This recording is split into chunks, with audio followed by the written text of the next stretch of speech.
Chapter 297. Be careful of the arrow formation. Chu Huaying suddenly pulled on the reins and led the cavalry to charge towards the side of the formation. Everyone raised their shields. In the north, thousands of archers shot a dense barrage of arrows in the darkness. However, this was the strength of the heavy-armored cavalry. After withstanding a round of arrows, only a few of them suffered minor injuries. Not a single one of them died in battle. Swish! The invisible sharp blade shuttled through the crowd.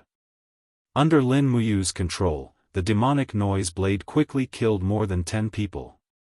It followed its master like a shadow, but none of the volunteer soldiers could see how this sharp blade killed them. The heaven beast's refined soul kept roaring, and it was breathtaking. The dragon spirit sword flew out with the luster of the golden gourd. With a pop sound, it pierced through multiple heavy shields and rapidly exploded. The battle energy transformed into a shock wave that shook 7 or 8 people away. It also quickly tore apart the defensive formation formed by this group of volunteer soldiers. Further ahead, there were still layers of defensive barriers waiting for the Flying Mount Battalion. Long Qianlin was already prepared. Rather than saying that Lin Muyu and Chu Huaying were attacking at night, it was more like they were walking into a trap. It seemed that Long Qianlin had also guessed that the Empire would launch a life-and-death battle. Thus, he arranged more than 10 heavy shield formations and archer formations in the camp. Behind them, there was an even more terrifying spear formation. This was the most terrifying method of battle for the heavy-armored cavalry. Be careful. Chu Huayan spurred his horse and rushed to the front with his sword in hand. Suddenly, his sword flashed and knocked away the tips of several spears. He spurred his horse and charged into the spear formation, brandishing his sword and killing indiscriminately. Behind him, the well-organized Flying Mount Battalion charged forward together with him.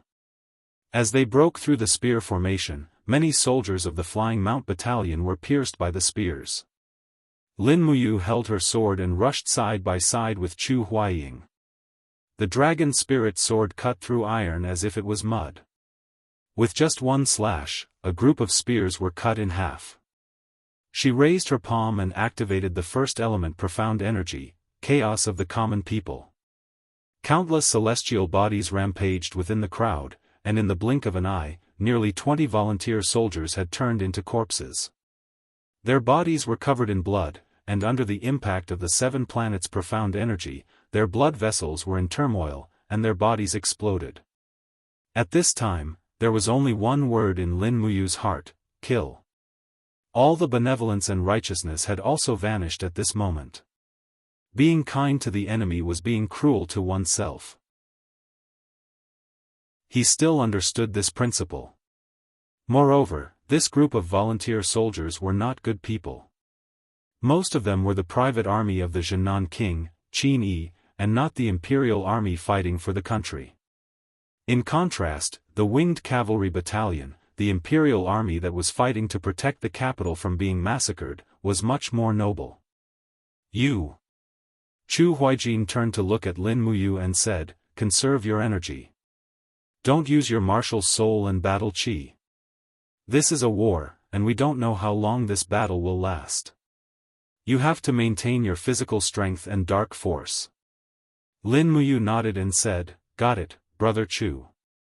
Just as Chu Huaijin had said, the winged cavalry battalion had been killing for a full half an hour, but they still hadn't managed to break through the encirclement. Moreover, war was originally an art.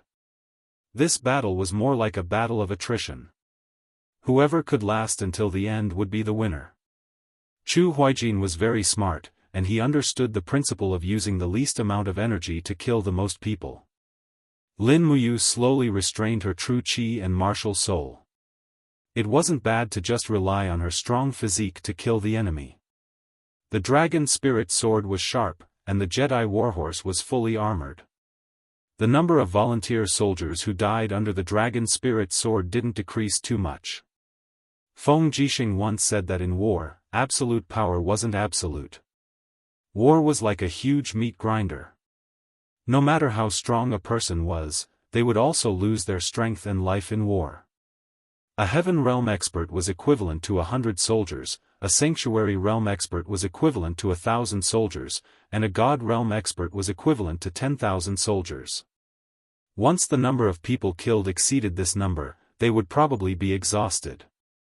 What was the difference between a Sanctuary or God Realm expert who had exhausted his battle chi and Immortal? Under the leadership of Lin Muyu and Chu Huaying, the Flying Mount Battalion charged forward like they were reaping wheat. Countless volunteer soldiers had already died under the iron hooves of the Flying Mount Battalion, but it seemed as though there was no end to these volunteer soldiers. More and more torches were gathering in the distance. It was obvious that the Flying Mount Battalion had attracted the attention of the volunteer soldiers, and they had started to increase their numbers. Commander. A winged cavalry battalion's commandant pulled out a bloody spear from a corpse. The spear splashed on his face, but he didn't care. With a pale face, he said, "We can't break through. The volunteer soldiers are constantly increasing their numbers. At least 150,000 soldiers are rushing towards us from all directions. If we don't retreat now, I'm afraid we won't have a chance." Chu Huaijin looked up at the stars in the sky and said, "It's not midnight yet, continue to charge forward." "Yes." Lin Muyu remained silent. Behind her, 70 Imperial Guards from the Eagle's Nest camp had also joined the Winged Cavalry Battalion's battle formation. Each of them brandished their weapons and slashed at the volunteer soldiers. However, there were constant stray arrows on both sides, and many of them were already injured. Even Wei Chao's chest was pierced by an arrow, and he was bleeding profusely. Although the Winged Cavalry Battalion had killed many enemies, they had also suffered many casualties. However, this was war. The Winged Cavalry Battalion's mission was to attract more volunteer soldiers to gather here, and then to fight for the best time for the Longdan army camp to burn down the Lingnan rations. As they charged forward, they looked up towards the east. It was completely dark there. Lin Muyu's heart was filled with apprehension. She didn't know if the Longdan army camp had set off. With the level of elites in the Longdan army camp, as long as there were less than 5 volunteer soldiers guarding the granary, she believed that they would be able to successfully attack. Everything depended on Luo Yu and Fengxi. They didn't know how long they had been charging back and forth, but the more they killed, the more volunteer soldiers there were. Lin Muyu's white battle robe was already dyed red with blood, and Chu Huaijin wasn't much worse off. Chu Huaijin's shoulder was even injured. This was the work of a spear thrower. The spear pierced through Chu Huaijin's fragile battle armor and directly injured him. Looking at the stars in the sky and calculating the time, Lin Muyu said, "It's about time, let's break through the encirclement." "Okay." Chu Huaijin turned around and charged out with his sword. He shouted, "Turn around." The entire cavalry formation quickly turned around and rushed towards the volunteer soldiers. However, a black shadow quickly attacked them from the sky. It was the spear thrower. These spears were very sharp, and they instantly pierced through the bodies of many Winged Cavalry Battalion soldiers. The soldiers and their warhorses were twisted together and trampled on each other. It was a tragic sight. However, Lin Muyu, Chu Huaijin, and the others didn't hesitate at all. They continued to lead the survivors and charged forward. Swoosh! The battle energy raged again. Lin Muyu opened her hands, and the golden gourd martial soul shone brightly. Golden gourd vines whizzed through the gaps in the crowd and suddenly separated the volunteer soldiers from the spear formation, opening up a path for the Winged Cavalry Battalion. "Well done." Chu Huaijin laughed loudly.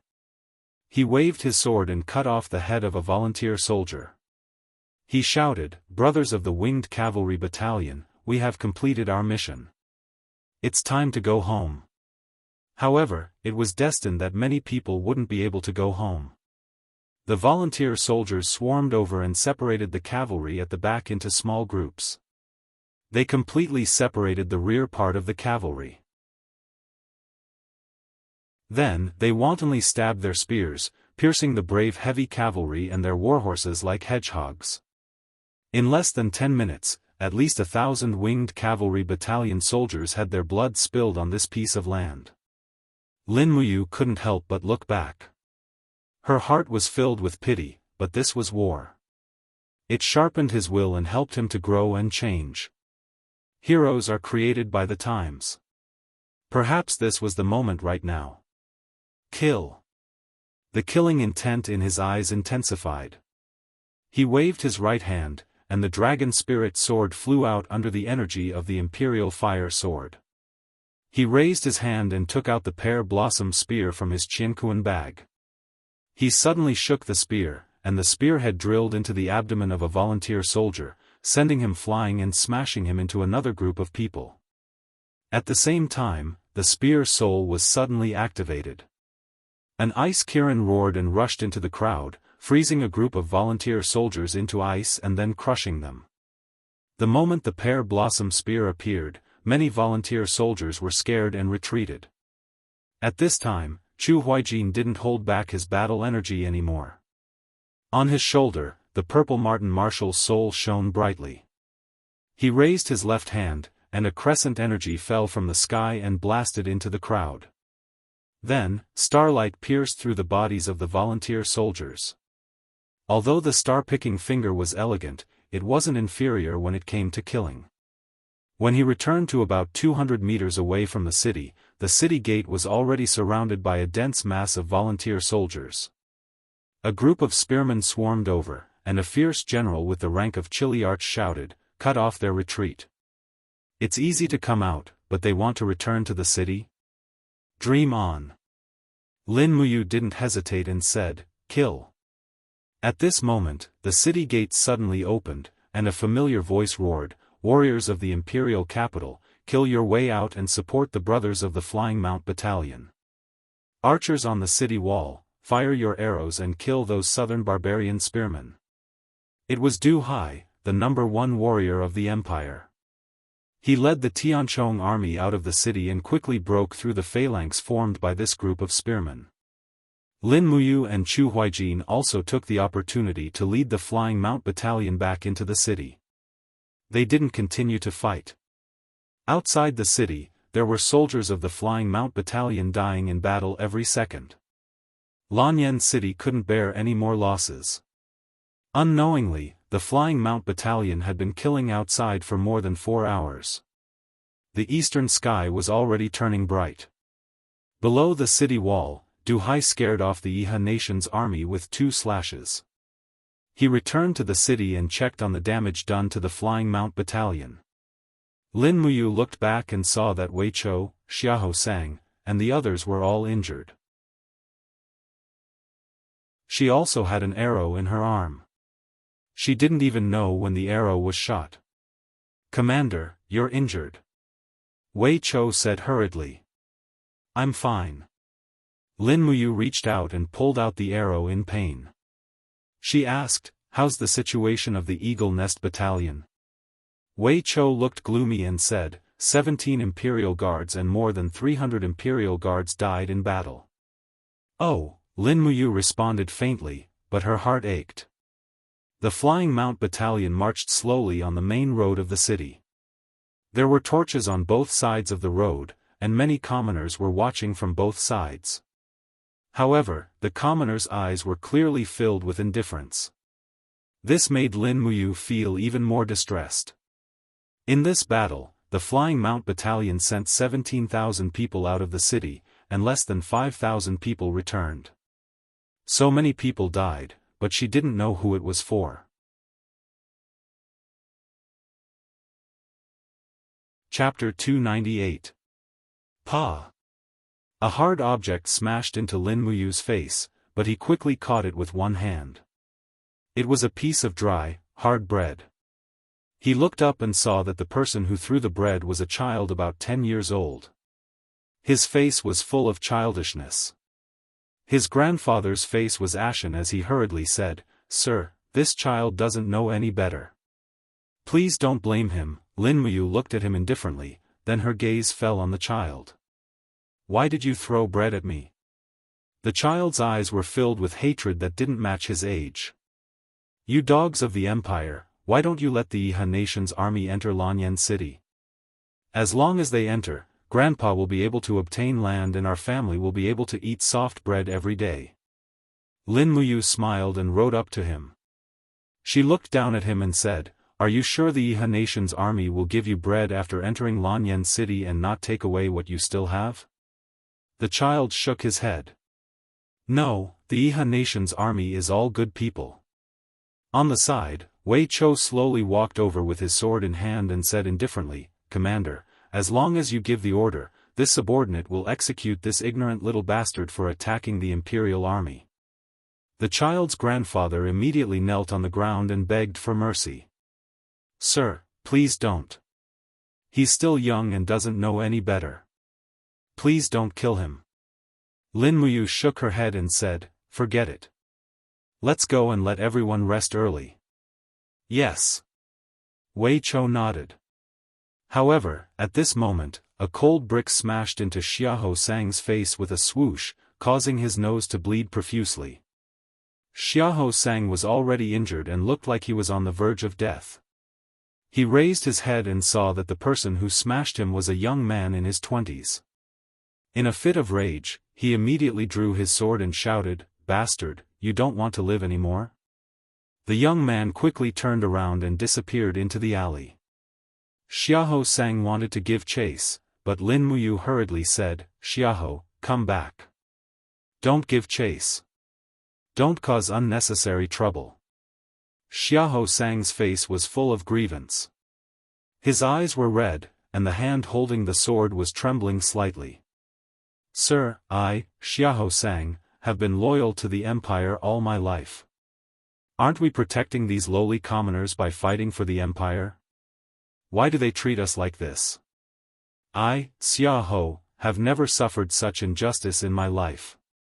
Lin Muyu said indifferently, "You and I are both soldiers of the Empire. This is something we must bear. Enough, let's go back to camp." "Yes." Just as Lin Muyu and the others were about to enter the Eagle Nest Battalion's campsite, a messenger from the Flying Mount Battalion suddenly galloped over and happily said, "Commander Lin, it's a success." "Success?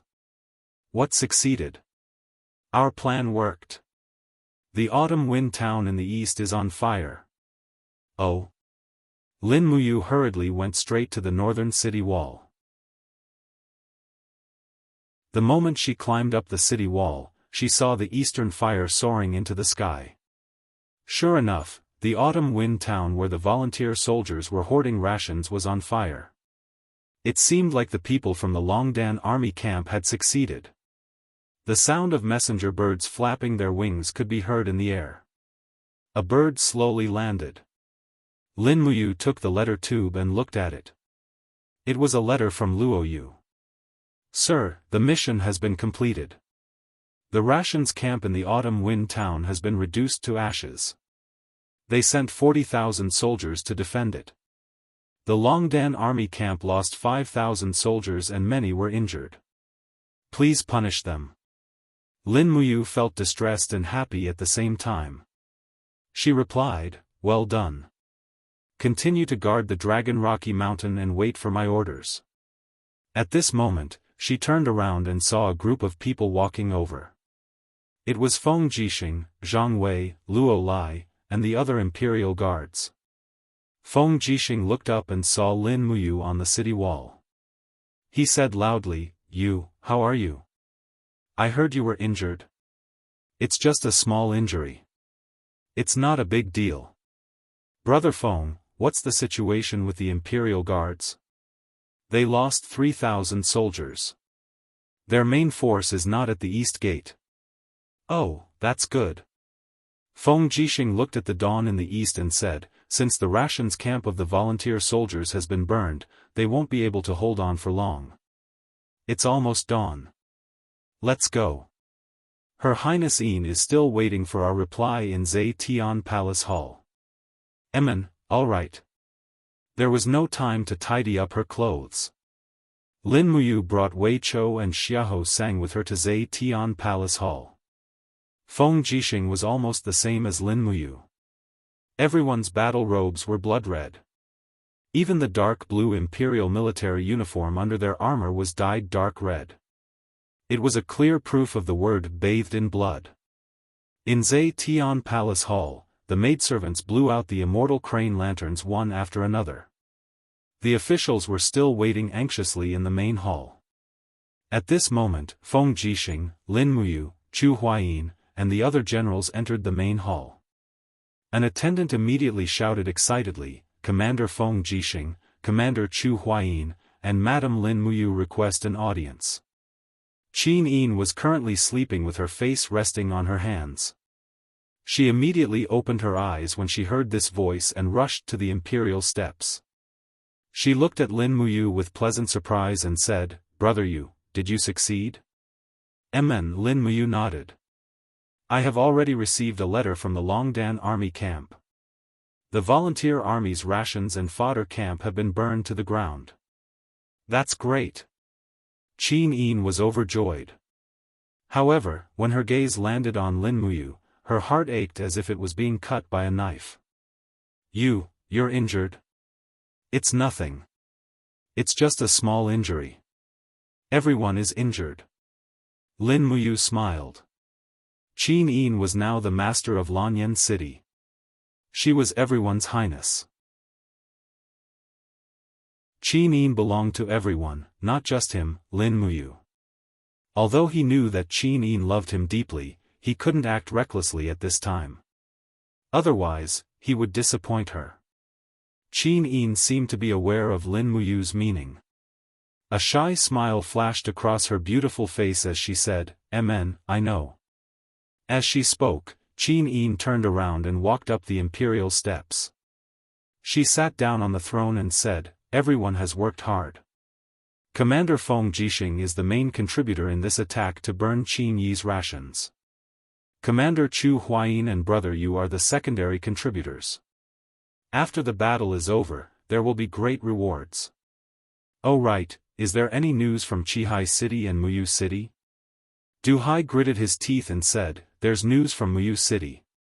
Duke Yun replied and informed us that there was another heavy snowfall after spring in Yunzhong province. Moreover, it lasted for 5 days. The heavy snowfall has blocked the Yunzhong ancient road. Even though Duke Yun has gathered 200,000 troops, he is unable to come over. Hence, your highness must hold on. Once the Muyu City army has cleared the snow, they will naturally send reinforcements. 5 days of heavy snowfall can delay the journey of 200,000 troops." The veins on Feng Jixing's handsome face popped. He said, "Excuses. This is simply an excuse. Su Muyun is clearly making up an excuse. He wants to wait until the day our Lanyan city falls before the snow melts. General Feng, please watch your words." Minister Luo Xing sneered. "Duke Yun is your highness' maternal grandfather. He will not sit and watch Lanyan City fall. Don't you understand such simple logic?" Feng Jixing laughed. "I only know how to use troops. I don't know the ways of the world. Please enlighten me, Lord Luo Xing." Luo Xing snorted coldly and did not speak again. Qin Yin continued to ask, "Is there any news from Qihai City? It has been so many days. Xiao Yin should have reached Qihai City long ago, right? Why, is there no news at all?" Du Hai cupped his fists and said, "Your Highness, Qihai City lost 60,000 troops at Demon Subduing Pass because Wuxia underestimated the enemy. Their strength is greatly weakened. Perhaps Duke Lan is still angry and is unwilling to send troops. This general thinks that your highness should write another letter to explain the current crisis of Lanyan City. I believe that Duke Lan will definitely send troops." Qin Yin nodded. "Alright, I understand." At this moment, a middle-aged general suddenly rushed into the hall. It was the commander of the city patrol. He cupped his fists and said, "Your Highness, something bad has happened. There is a large hole in the east wall. The Iha nation's army is attacking." "What?" Qin Yin stood up abruptly and said, "How many people have attacked?" "About 2,000, and they are still increasing. However, the Imperial Guards have already gone to stop them." "I understand." Qin Yin waved her hand and said, "Send more reinforcements. We must drive all the volunteer soldiers out of Lanyan City. Also, repair the wall immediately. It must be done within a day. Otherwise, don't come to see me." "Yes, Your Highness." The commander of the city patrol walked out of the hall with a pale face. Chu Huijin cupped his fists and said, "Your Highness, this general will lead the Flying Mount Battalion to intercept the volunteer soldiers who have entered the city. Commander Chu, you have worked hard. Go." "Yes." Feng Jixing watched Chu Huijin's back as he left. He looked up at Qin Yin and said, "Your Highness, the Iha nation's catapults are very powerful. The four walls of Lanyan City have been seriously damaged. I'm afraid they won't be able to hold on for long." "I know. I know." Qin Yin stared blankly into the distance and murmured, "There's no news from Seven Seas City and Sunset Rain City. We can only do our best and leave the rest to fate. Let's just let Lanyan City hold on for as long as we can." "Yes, Your Highness." At this moment, a general suddenly crawled into the hall, covered in blood. He was in a sorry state. There were even tears in his eyes. The tears flowed down and mixed with the blood on his face. "Who are you?" Feng Jixing shouted, "How can you be so rude?" The general wiped the tears in his eyes and said, "I am Zhang Zhong, the commander of the Imperial Guard's Iron Foot Battalion." "Commander, don't you recognize me?" "General Zhang Zhong?" Feng Jixing couldn't help but laugh.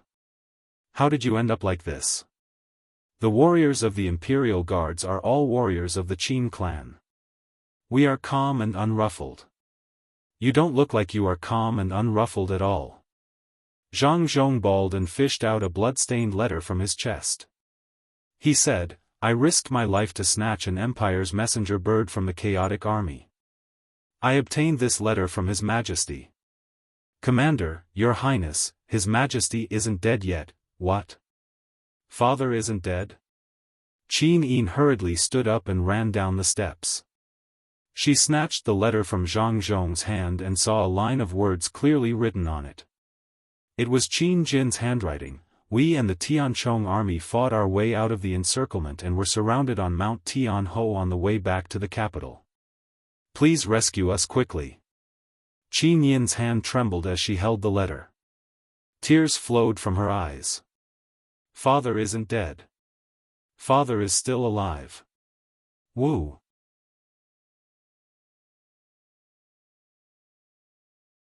Chapter 299. Tianming Mountain. Tianming Mountain. Feng Jixing held the letter in his hand and said with a frown, "Heaven's Edge Mountain is a lone peak.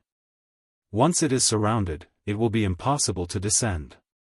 If there is no military force to coordinate from the inside and outside, it will be a dangerous place." As he spoke, Feng Jixing cupped his fists and said, "Your Highness Yin, Feng Jixing requests to lead the Imperial Army to rescue Your Majesty." "No, not possible." The person who objected was Chu Chu. With a solemn face, he said, "Regardless of whether this letter is real or fake, even if His Majesty is really surrounded in Tianming Mountain, the Imperial Army must not leave Lanyan City. Lanyan City only has this amount of military force. Once the Imperial Army leaves, there will only be 40 to 50,000 men and horses. How can they stop the Iha country's 300,000 troops?" Feng Jixing looked up at Chu Chu and said, "Chu, His Majesty is the ruler of this world. As officials, how can we not save him?"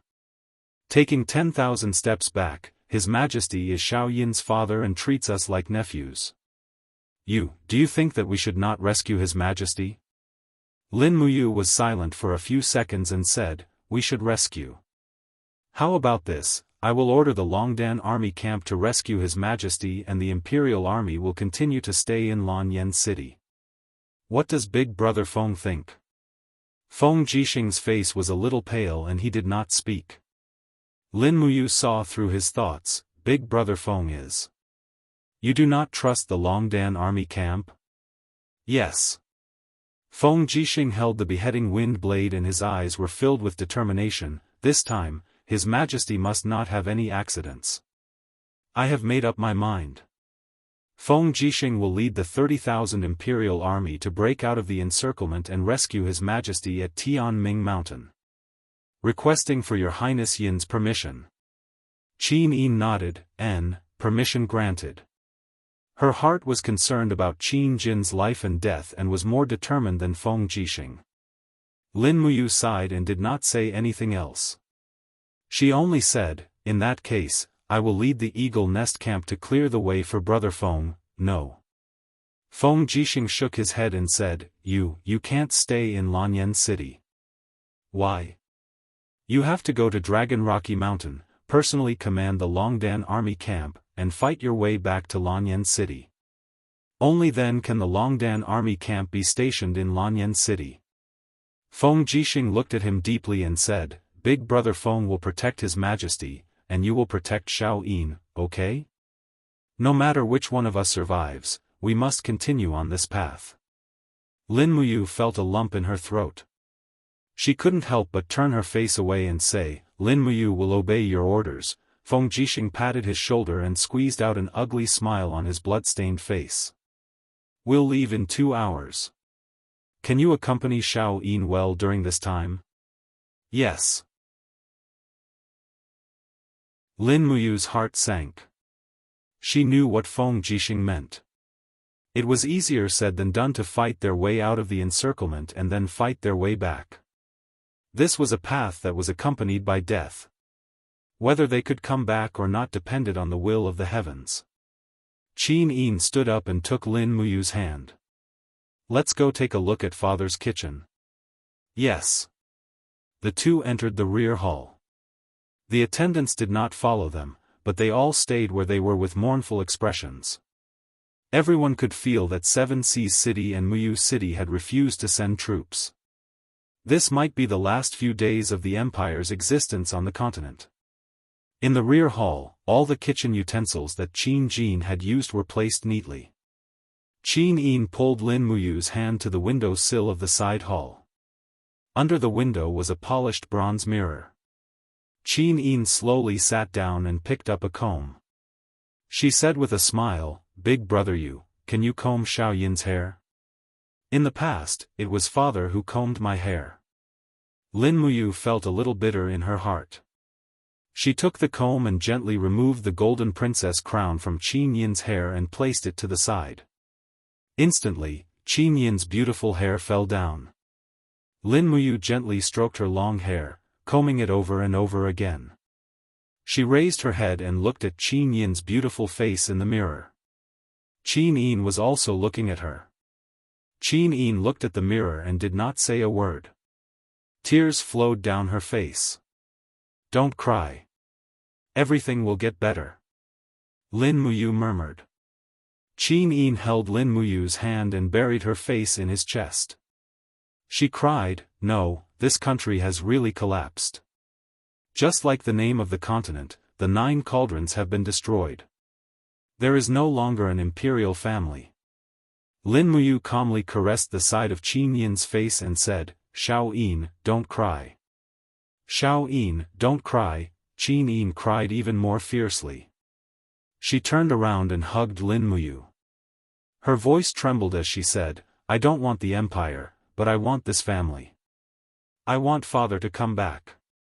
I want brother you to be by my side. Why me? Why do I have to bear all of this? Lin Muyu smiled slightly, Xiao Yin, it's okay. Father and I will come back. No, Qin Yin bit her red lips and tears filled her eyes. I have been having the same dream every night. In the dream, father told me that I must be strong and live on. I know. Father might really be gone, but I must make Feng Jixing go to Tianming Mountain. Brother forgive me, forgive Xiao Yin for being stubborn this time. Yes, I know. Lin Muyu's body trembled slightly. A piercing pain came from the wound on his arm. He lowered his head to look at Qin Yin and said, "Everything will be fine. Xiao Yin, wipe away your tears. I haven't finished combing your hair." "Yes." Qin Yin sobbed softly. She looked at herself and Lin Muyu in the mirror. It was like a big brother was dressing his little sister and waiting for her to get married. However, this scene seemed to be on the verge of shattering. This was the last time it would happen. After combing her hair, Qin Yin coiled her own hair and inserted an exquisite golden crown. She regained some of her princess-like demeanor. She stood up and turned to look at Lin Muyu, saying, "Regardless of success or failure, you must come back alive to see me." "Don't worry. I will." Lin Muyu turned to look outside and said, "There's not much time left. I have to go." "Yes." After watching Lin Muyu walk out of the side hall, Qin Yin couldn't help but sob again. Her voice was as soft as a mosquito's buzz, "I love you. You must come back alive to see me." Outside the main hall, Wei Chou and Xiahou Sang led a group of royal guards, waiting for Lin Muyu's orders. They hadn't slept the entire night, but their fighting spirit was still high. "Commander, are we leaving?" Wei Chou asked. Lin Muyu nodded, "Yes, but this time. I can't guarantee that I can bring you back alive." Wei Chou smiled, "Commander, don't worry. We can come back by ourselves." "That's good. Let's go." "Yes." On the northern city wall, the city wall was suffering from heavy attacks from the catapults. A large portion of the city wall had already collapsed. Zhang Wei was leading a group of people to repair it. At the same time, the streets of the city were densely packed with the Imperial Army's heavy cavalry, shield-bearers, pikemen, archers, etc. Over the past few days, more than 10,000 Imperial Army soldiers had died in battle, but Feng Jixing still managed to gather together an army of 30,000. You're here." Feng Jixing carried his wind-chopping saber and rode his horse over with a smile. He said, "This bunch of bastard volunteers have destroyed another section of the city wall. Damn it. Heh. We are preparing to set off." Lin Muyu looked at the sparse guards in the city and said, "Brother Feng, leave Zhang Wei and 1,000 Imperial guards here. I'm worried that the city will really fall, and Xiao Yin will have too few people by her side." All right." Feng Jixing turned and said, "Zhang Wei, lead the brothers of the 1st Battalion to stay and defend the city." Zhang Wei cupped his fists, "Yes, Commander." "Open the gates, attack." The iron gates slowly opened, and 30,000 Imperial guards welcomed the rain of spears and swords as they charged towards the densely packed volunteers outside the city. Facing an opponent several times their size, not a single one of them revealed a trace of fear. At this time, Qihai City. In the depths of the Duke's mansion, in an exquisite and elegant courtyard room, bang, sound was heard as a hole was punched through the door. Tang Xiaoxi's beautiful face appeared behind the hole and said, "Let me out, Grandpa, you can't do this." Tang Lan leaned on her walking stick and turned shakily to look at Tang Xiaoxi, saying, "Xiaoxi, why can't you understand grandfather's painstaking efforts?" "What painstaking efforts?" Tang Xiaoxi said angrily, "You're obviously greedy for life and afraid of death. You're an important official of the empire, a duke of a region, but you're afraid of death and don't dare to send troops. Humph, I've seen through you. Grandfather is no longer the great general who followed the previous emperor to war." "What did you say?" Tang Lan was slightly angered, saying, "Don't you understand? This is a brotherly dispute between Qin Jin and Qin Yi. It's best for our Qihai city not to get involved. Besides, Qin Jin's godson, Lin Muyu, killed your older brother, Tang Bin. I will never forget this grudge. You should also remember that Lin Muyu is an enemy of the Tang family. We shouldn't save him. He killed my cousin in order to save me. How many times do I have to tell you before you understand? Tang Xiaoxi looked at him with teary eyes and said, Grandfather, I don't care about your concealing techniques. Xiao Shi only knows that Xiao Yin and Mu are the most important people to me. I can't lose them. If grandfather doesn't save them, Xiao Shi will go myself. You're crazy, Xiao Shi. A middle-aged man berated, is this how you talk to your grandfather? Humph, second uncle, you're just a coward who's afraid of death. Tang Xiaoxi suddenly laughed and said while crying, the imperial capital is surrounded. The imperial guards and the Flying Mount Battalion are fighting to the death. They only have tens of thousands of people. Our Qihai city has close to 200,000 soldiers, but we're just watching from the sidelines. Hee. Is Qihai city still a city of the Qin Empire? If you guys aren't going, I, Tang Xiaoxi, will go alone. Tang Lan shouted, Xiao Shi, are you crazy? However, at this moment, flames suddenly rose from the small house. Tang Xiaoxi gritted her teeth and spread out 9 dancing flame tails behind her. She said, you guys can't trap me. Boom! The soul-suppressing seal soared into the sky and destroyed the house. Tang Xiaoxi leaped up and lay on the roof like a beautiful little fox. With a leap, she disappeared from Tang Lan's sight. Heavens, this crazy girl. Tang Lan gritted her teeth. Send someone to find Xiao Shi immediately. We must bring her back. Yes. The middle-aged man said, but father, the envoy from Iha Nation is still waiting in the living room. What should we do? Tang Lan said indifferently, let him go. Tell him to tell Qin Yi that there will be a war between Qihai province and Iha Nation. Tell Qin Yi to wash his neck and wait for Qihai city's butcher knife. Oh yes, that person. Have you found him? Yes, he has been arranged to stay in the post house in the city. It's a secret for now. Treat him well and don't neglect him. He's a rare exceptional general. Yes, don't worry, father.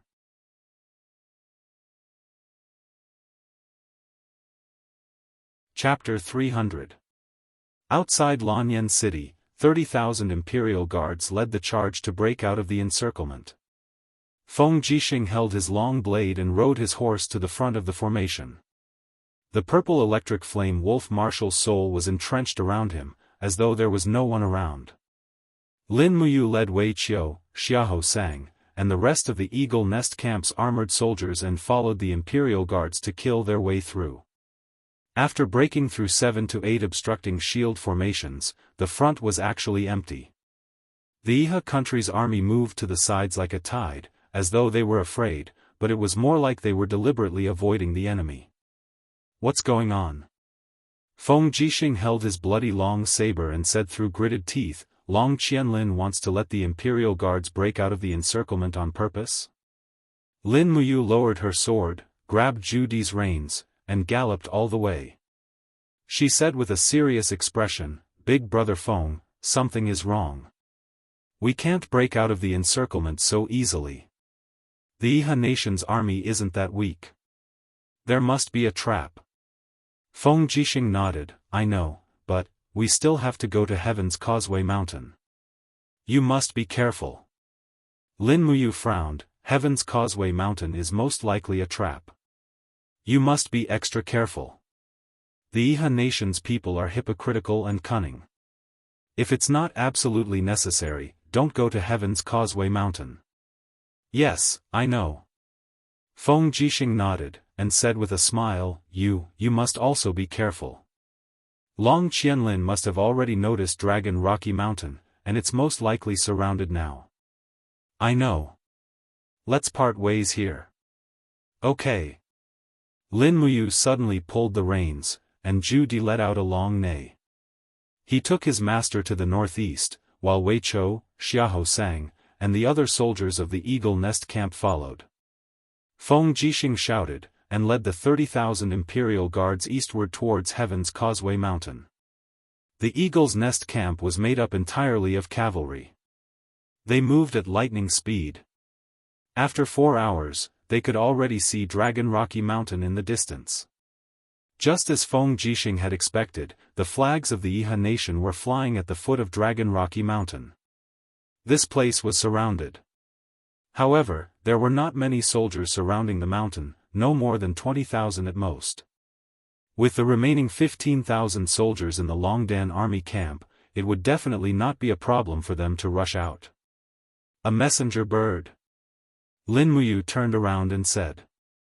Wei Chou immediately took the cage from the side of the horse and handed the messenger bird to Lin Muyu. Lin Muyu quickly wrote a line of words, Luo Yu, I have led the Eagle Nest camp to the west of Dragon Rocky Mountain to provide support. You will lead all the troops of the Longdan army camp down the mountain and follow me back to the imperial capital. Lin Muyu, whoosh, the bird flapped its wings and flew high into the sky. Like a sharp white arrow, it shot towards the towering Dragon Rocky Mountain. Not long after, the sound of drums on the mountain did not stop. Countless flags of the Longdan army camp could be faintly seen flying in the air. There were also some families' purple flower flags among them.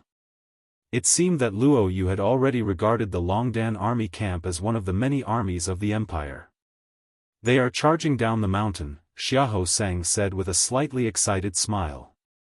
Lin Muyu nodded, let's go, we will charge in from the periphery. We will coordinate from the inside and the outside to welcome the Longdan army camp down the mountain. Yes. After returning the dragon spirit sword to its sheath, Lin Muyu directly held the pear blossom spear and charged forward. Under the tactics of cavalry, the spear was naturally more lethal. As the saying went, an inch longer was an inch stronger. Moreover, the pear blossom spear was cold and sharp. It was very suitable for charging on horseback. Immediately, the hundreds of people from the Eagle Nest camp, led by Lin Muyu, charged into the Iha nation's camp from the back like tigers entering a flock of sheep. Pfft! Xiahou Sang's broadsword directly chopped off the head of a volunteer soldier. He swept his gaze around and shouted, Commander, the ones surrounding the mountain are the troops of Swift White Province's Sunset City. Heh! Count Xiang Manning is already an old thing, yet he still dares to come to the northern ridge to mess with us. He is simply an old bastard. Kill them all. Count Xiang Manning? Lin Muyu frowned. At the same time, she also realized that the volunteer soldiers in front of her were indeed on the weak side. The soldiers seemed to have been out of battle formation for a long time. Faced with the Imperial Guards and Royal Army's attacks, they did not even have the slightest bit of strength to fight back. Just like that, she and her people killed their way into the depths of the camp. After Wei Chou shot the vanguard general with one arrow, the more than 10,000 volunteer soldiers lost their leader and completely became a target for slaughter. On the mountain, the Longdan army camp roared down. Luo Yu and Fengxi rushed at the front of the crowd. How could the Sunset City army possibly withstand the elite heavy cavalry? In the blink of an eye, they tore through the encirclement. The powerful battle formation of the Longdan army camp directly caused the Iha nation's army to be frightened out of their wits. Their flags fluttered, and they collapsed without a fight. Seeing the Iha nation's army retreat like the tide, Luo Yu continued to ride forward. She found Lin Muyu in the crowd, cupped her fists, and said, Madam, should we chase after them? No need. Lin Muyu shook her head. This volunteer army is not worthy of being our opponent.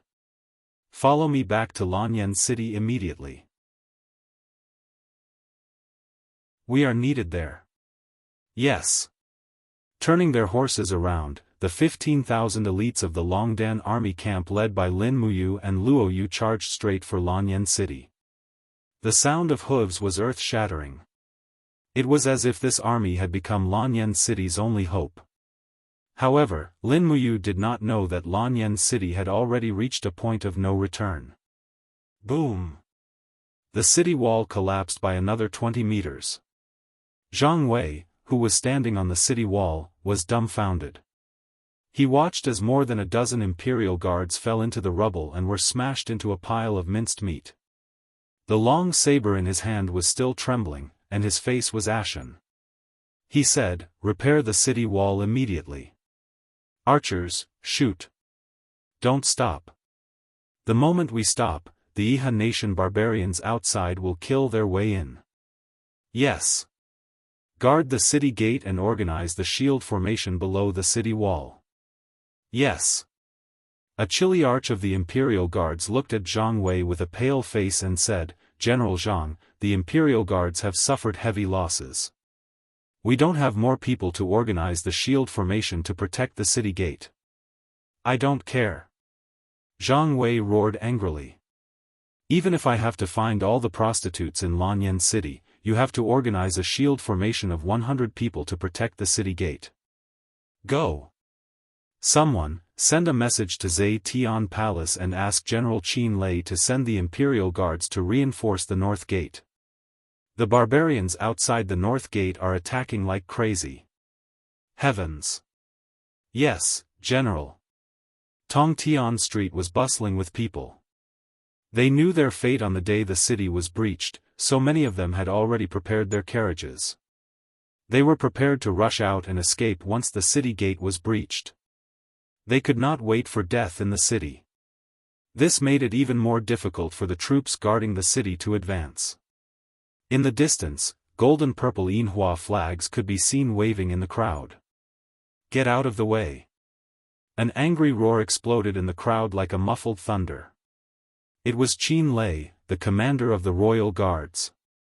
He was dressed in golden armor and carried the thunder-split blade. He personally led the Dragon Guards and Tiger Guards to kill their way over. In the crowd was a young girl wearing a king's crown. It was Qin Yin. Qin Yin had also personally come to defend the city. Zhang Wei hurriedly flew down the city wall and bowed respectfully. "Your Highness, you really shouldn't have come to the city gate. It's too dangerous here. The southern barbarians of Iha Nation are attacking like crazy. We can't defend the North Gate for much longer." "No, we must defend it." Qin Yin raised her hand and pulled out the purple Yinhua sword. She shouted, "As long as the city lives, we live. If the city dies, we die." The soldiers' morale was immediately boosted by the princess's arrival. Many people even rushed up the city wall and shouted, "Who can give me a sword? I also want to fight for the empire." Behind Qin Yin, a group of generals and civil officials shouted, "Your Highness, be careful. You are the only bloodline of the empire. You can't come to such a dangerous place. Hurry and return to Zetian Palace with us." Qin Yin did not care so much. With a few leaps, she landed on the city wall. In the distance, a scaling ladder was rapidly approaching the city wall. The volunteer soldiers on the scaling ladder aimed at Qin Yin, the general who was wearing the clothes of the empire's royal family. They raised their hands and shot a round of arrows. Humph! Qin Yin held the purple Yinhua sword horizontally in front of her chest. She lightly shook it. Suddenly, the purple Yinhua sword let out a sharp sword cry.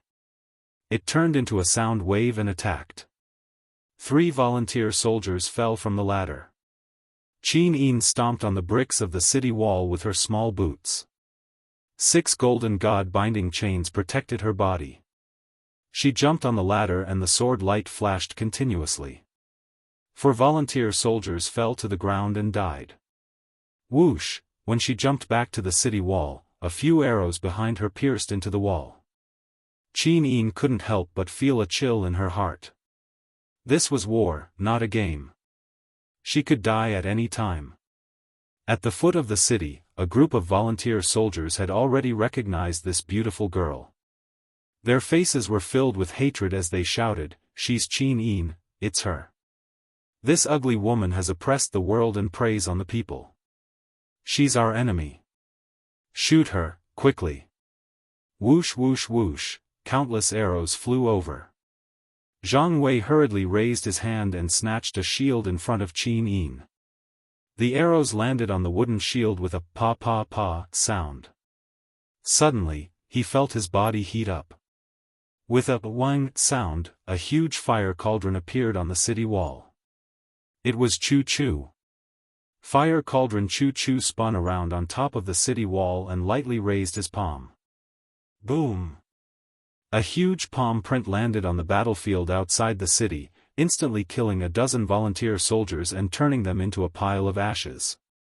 Chu Chu turned to Qin Yin and said, "Your Highness, your life is related to the survival of the world.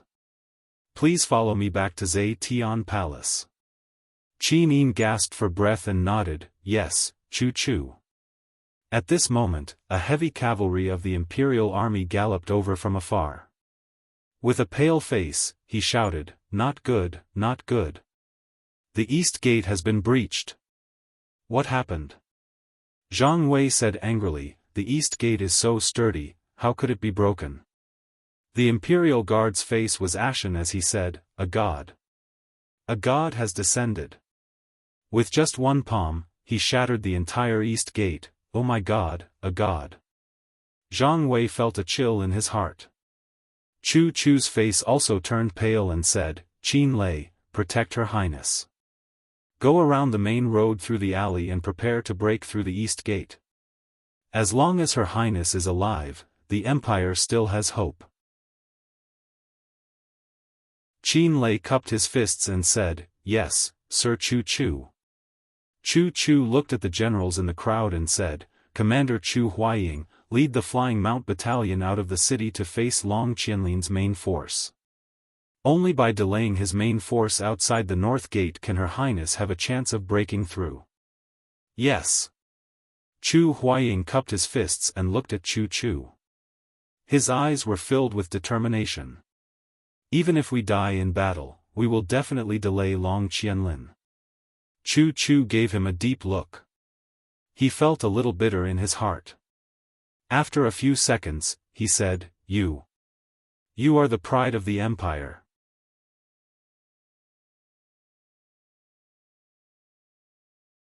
Chapter 301. Boom! Another section of the city wall collapsed, and the volunteer soldiers swarmed in. Not to mention the east gate, even the north gate in front of them was in danger. Chu Chu and Qin Lei protected Qin Yin together as they retreated from Zhe Tian Palace Hall. The defeat of Lanyan City was inevitable. The Qin Empire had been around for more than 7,000 years. Finally, on this day, the fate of this ancient empire had come to an end. The war drums thundered, and the imperial guards, whose faces were covered with blood, carried the war drums to the city wall. They beat the war drums with all their might and cheered for the Flying Mount Battalion, which was streaming out of the city. Chu Huayin's armor was stained with blood, and his face looked tired. At this moment, the light of dawn fell on his face, making him look exceptionally handsome. With his hand on the hilt of his sword, Chu Huayin walked at the front of the Flying Mount Battalion.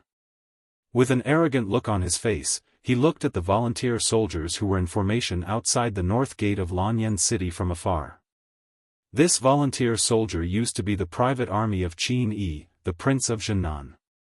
It was an elite army from Beiling City, one of the 7 famous cities of the empire. At this moment, there were only 150,000 soldiers left. It was precisely because of the existence of this army that led to the defeat of Lanyan City. The Flying Mount Battalion was one of the only remaining corps of the empire. At this moment, there were more than 5,000 soldiers left, and the former commander of the Flying Mount Battalion was Long Qianlin. At this moment, Long Qianlin had become the commander of this volunteer soldier in front of them. History repeated itself again and again, just like a reincarnation. Long Qianlin knew the art of battle formations very well, so he only sent 1/3 of the troops. 50,000 soldiers lined up on the plain, and all of them were armed with spears and shields. They formed 7 circular battle formations, surrounding and protecting each other. Their spears pierced through the gaps between the shields. This was a battle tactic specially created to deal with cavalry. Among the crowd, Long Qianlin spurred his horse forward. With a slightly proud expression on his face, he cupped his fists and said, "Commander Chu Huayin, you are one of the 4 heroes of Lanyan, and also Lin Muyu's brother. Qianlin pays his respects to you. If Commander Chu is willing to surrender, with your ability, Prince Zhennan will at least give you the title of Earl or Marquis. Why do you need to risk your life for the decadent and heartless empire? Chu Huairan slowly unsheathed his sharp sword and said calmly, I have to bear the burdens of the ruler. His Majesty Qin Jin has bestowed me with great honor. Today, I, Chu Huairan, will use my life to protect his daughter, as well as the 5 million citizens of Lanyan City behind me. Humph. Long Qianlin sneered, bring it on then. Chu Huaiyan turned his horse around and looked at the flying mount battalion behind him. He said loudly, I know that all of you used to be in the army of 5 Valleys City and also Long Qianlin's army. But today, all of you are soldiers of the empire.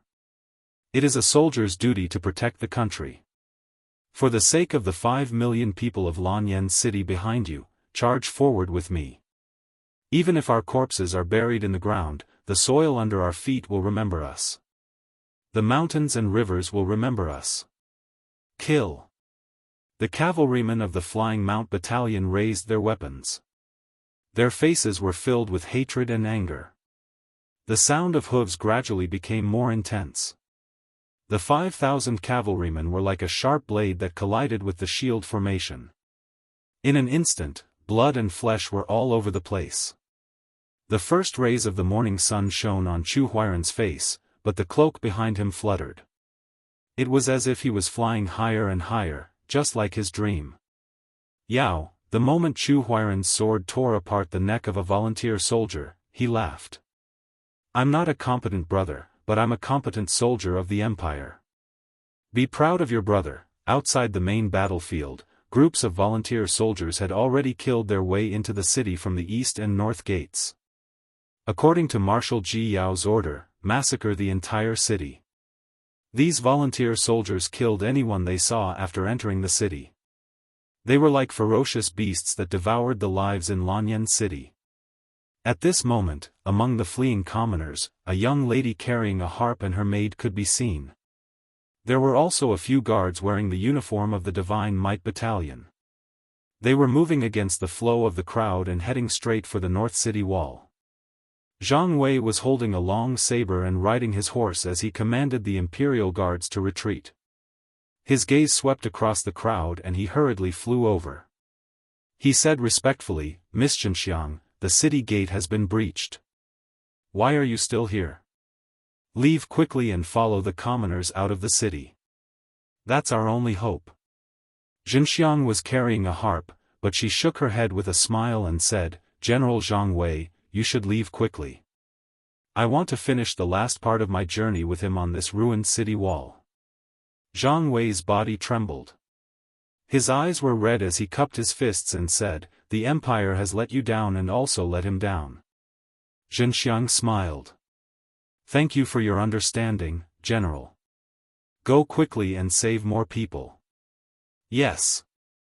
Zhang Wei spurred his horse away while Xianxiang carried the harp and walked on the blood-stained stone steps. Step by step, she arrived at the ruined city wall. She slowly put down the harp on the broken wall where the battlements had fallen. She knelt on the blood-stained city wall and looked at the flying mount camp and the volunteer soldiers who were fighting in the distance. She knew that her beloved was dutifully doing his duty among the crowd. Xiaoyu, burn the Qilin incense for me. Then you should escape too, Xianxiang muttered. The maid was startled. Tears flowed from her eyes as she said, Miss, Xiaoyu won't leave. Xiaoyu wants to die with you. No. Xianxiang turned around and looked at her. Her face was filled with gentleness as she said, You're still young. You haven't met anyone worthy of your love. Your life is still very long. As for me, the person I love is right there. My love will vanish along with him. Once Chu Huai dies, what's the point of Xianxiang living on? Xiaoyu cried like a pear blossom in the rain, Miss, burn the incense and leave. Be obedient. Yes, Miss, Xiaoyu lit an incense burner. The purple incense was very strange. Wisps of it lingered around Xianxiang's body. Xiaoyu cried even more fiercely, "Miss, I." Xianxiang gently pulled on the strings of the zither and arranged them one by one. She lowered her head as her tears dripped onto the zither. She held back her sobs as she said, "We live together, and we die together. Xianxiang was born with love, so I have no regrets even if I die." Xiaoyu cried as she retreated a few steps. She said, "If there's a next life, I hope that Miss can stay with Commander Chu for the rest of your life. You don't have to suffer the pain of being separated by heaven and earth anymore. Xiaoyu is leaving now." As she spoke, Xiaoyu leaped up and landed silently under the rubble of the city like the morning sun. The guards looked at each other before cupping their fists and retreating. Xianxiang held back her tears as she looked at the crowd that was fighting below the city wall. She heard Chu Huai's voice and saw the resplendent lights of the star-plucking finger exploding in the crowd. No matter how sharp a sword was, it would not be able to sever the heart of love. The sound of the zither was filled with desolation. This was the first time Xianxiang had played the general zither. The sound of the zither was decisive, and it faintly carried the sound of a powerful army. It seemed to resonate with the battle below the city wall. On the battlefield, Chu Huayi's body was riddled with wounds. Even the warhorse he was riding on was riddled with arrows. But as the warhorse galloped, Chu Huayin raised his sword again and again, slashing at the bodies of the righteous soldiers. This was like fate. The battle between Chu Huayin and Long Qianlin was fate. His love for Xianxiang was also fate. The melody on her fingertips trembled continuously. Xianxiang looked at the person she deeply loved from afar, and her face became increasingly pale. Blood flowed out from her nostrils and the corner of her mouth. The sound of the zither also seemed to weaken due to the passing of life. She forcefully opened her eyes, wanting to take one more look at Chu Huai, but her vision became increasingly blurry. "Ah!" Chu Huai roared angrily in the crowd. It sounded like the mournful cry of a dying beast. There weren't many soldiers from the Flying Mount Battalion around him anymore. The Flying Mount Battalion had already become history, just like Chu Huai. Bang! The glow of battle energy surged as Chu Huai's star-plucking finger exploded once again, turning a group of righteous soldiers into a pile of flesh and blood. However, at the same time, a sharp arrow pierced into his chest. Chu Huai howled in pain as he gripped the reins tightly. However, the warhorse that was riddled with wounds had also reached the end of its life, and it slowly knelt down. Chu Huai struggled to pick up his long sword. He looked towards the city wall and saw a familiar figure slowly lying on the zither. Ah ah ah, blood flowed down his forehead and into his eyes. This brave and invincible commander of the empire howled in pain as his tears mixed with the blood. He wanted to look again, but he could no longer see anything. He could only swing his sword and slash at the crowd. Pft, pft, pft. Spears pierced Chu Huai's body one after another, but he didn't seem to feel any pain. He waved his long sword crazily, causing heads to fly off. The group of righteous soldiers were so shocked that they retreated one after another. No one dared to move forward anymore. This commander, who was famous for his talent and was one of the 4 heroes of Lan Yen, was like a mad beast. The righteous soldiers formed a circle around Chu Huai, but no one dared to attack him. Chu Huai's body was pressed against the spears as he knelt there. His tears and blood continuously splashed onto the yellow soil. Suddenly, he reached into his clothes and used the last of his strength to take out a blood-stained ball. He said in a voice as soft as a mosquito, "Yao, brother is gone." Outside the battle formation, Long Qianlin was riding on a warhorse. His body trembled slightly as he bowed his head in the direction of Chu Huayin and said, "No one is allowed to touch Chu Huayin's corpse. Do you understand?" "Yes, General." The group of generals cupped their fists. At this moment, a messenger suddenly galloped over and said loudly, "General, something bad has happened." Lin Muyu has led the Longdan army camp's men here. They will arrive at the battlefield in 5 minutes at most. He's finally here. Long Qianlin raised his hand slightly and said, block the north gate of Lanyan City with 20,000 men. Let Lin Muyu and the Longdan army camp enter with the remaining 100,000 men. Surround them. This is a battle of annihilation.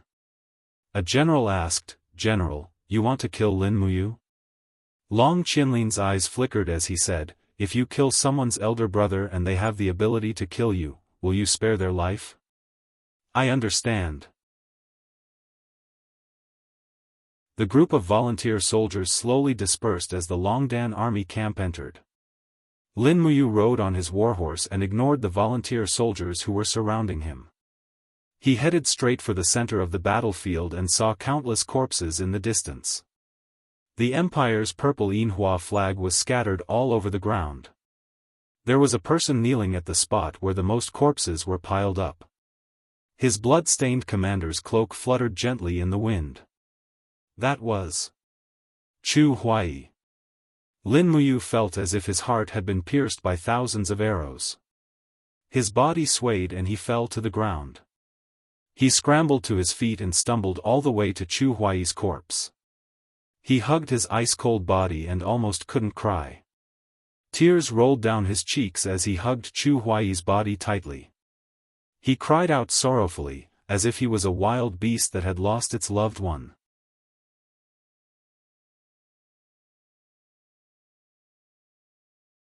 Chapter 302. Plop, the exquisite ball, which was covered in blood, fell to the ground. Lin Muyu looked at it, and his heart felt like it was being stabbed by a knife. He gently picked up the exquisite ball and stuffed it into his clothes. He raised his hand and tore off his holy temple cloak, instantly tearing it into strips. He mounted his horse and tied Chu Huayi's corpse behind him. Tears flowed down his cheeks as he pulled out the pear-blossom spear that was stabbed into the side of his horse. He muttered, "Revenge." Luo Yu, Wei Chou, and the others pulled out their weapons one after another. Their faces were filled with anger and hatred as they shouted, "Revenge!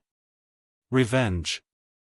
At this time, Long Qianlin had already finished setting up the battle formation. The Yihe nation's army was all around them. Long Qianlin had 150,000 elite soldiers, and 10,000 of them had been killed by Chu Huayin. There were still 140,000 of them left. His military strength was definitely above that of the Longdan army camp. However, Long Qianlin didn't dare to be careless, because the person commanding the Longdan army camp was Lin Muyu. She was the opponent he feared the most in his life. Cavalry, move out. The Yiyong army finally mobilized the Lingnan heavy cavalry. About 30,000 of them slowly moved out of the formation, facing off with the flying geese formation. They were ready to attack at any time. Luo Yu raised her spear high and shouted, "Regroup the front line, cone formation." Long Qianlin was too arrogant. He actually wanted to use the flying geese formation to take over the Longdan army camp. However, it wasn't going to be that easy. Everyone in the Longdan army camp was equipped with shields and armor. It wasn't going to be that easy to take them down. Charge! Lin Muyu acted as the sharp blade of the cone formation. She patted her horse and galloped forward. The sound of the horse's hooves could be heard behind her as she charged towards the opponent's flying geese formation. Just as the two sides were about to collide, the soldiers of the brave dragon battalion took out their longbows and shot a round of arrows.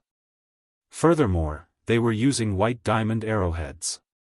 The white diamond was so sharp that it could penetrate a 10-centimeter thick steel plate.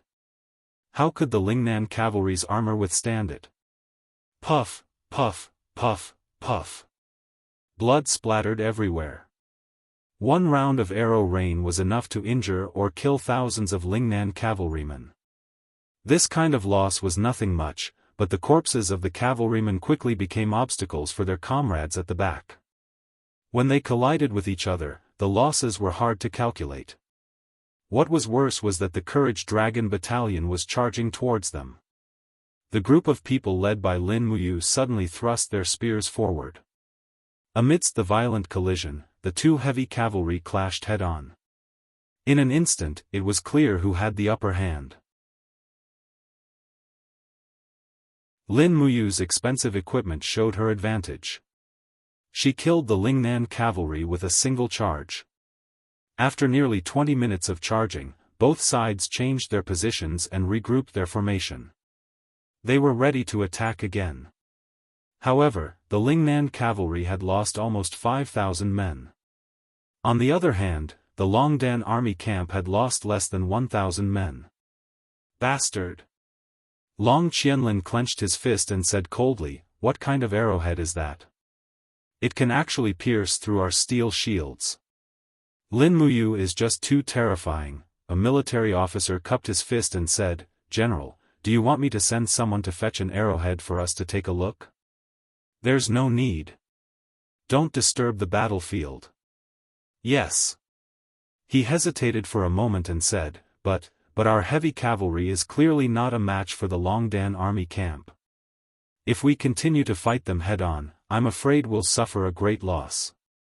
Long Qianlin raised his eyebrows and said, "If we can use 30,000 heavy cavalry to exchange for the 10,000 Longdan army camp, then this deal will be too profitable."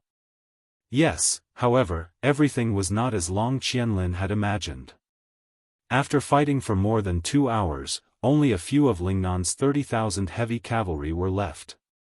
At most, there were only 2,000 injured soldiers left. However, there were still more than 8,000 people from the Longdan army camp standing proudly on the battlefield.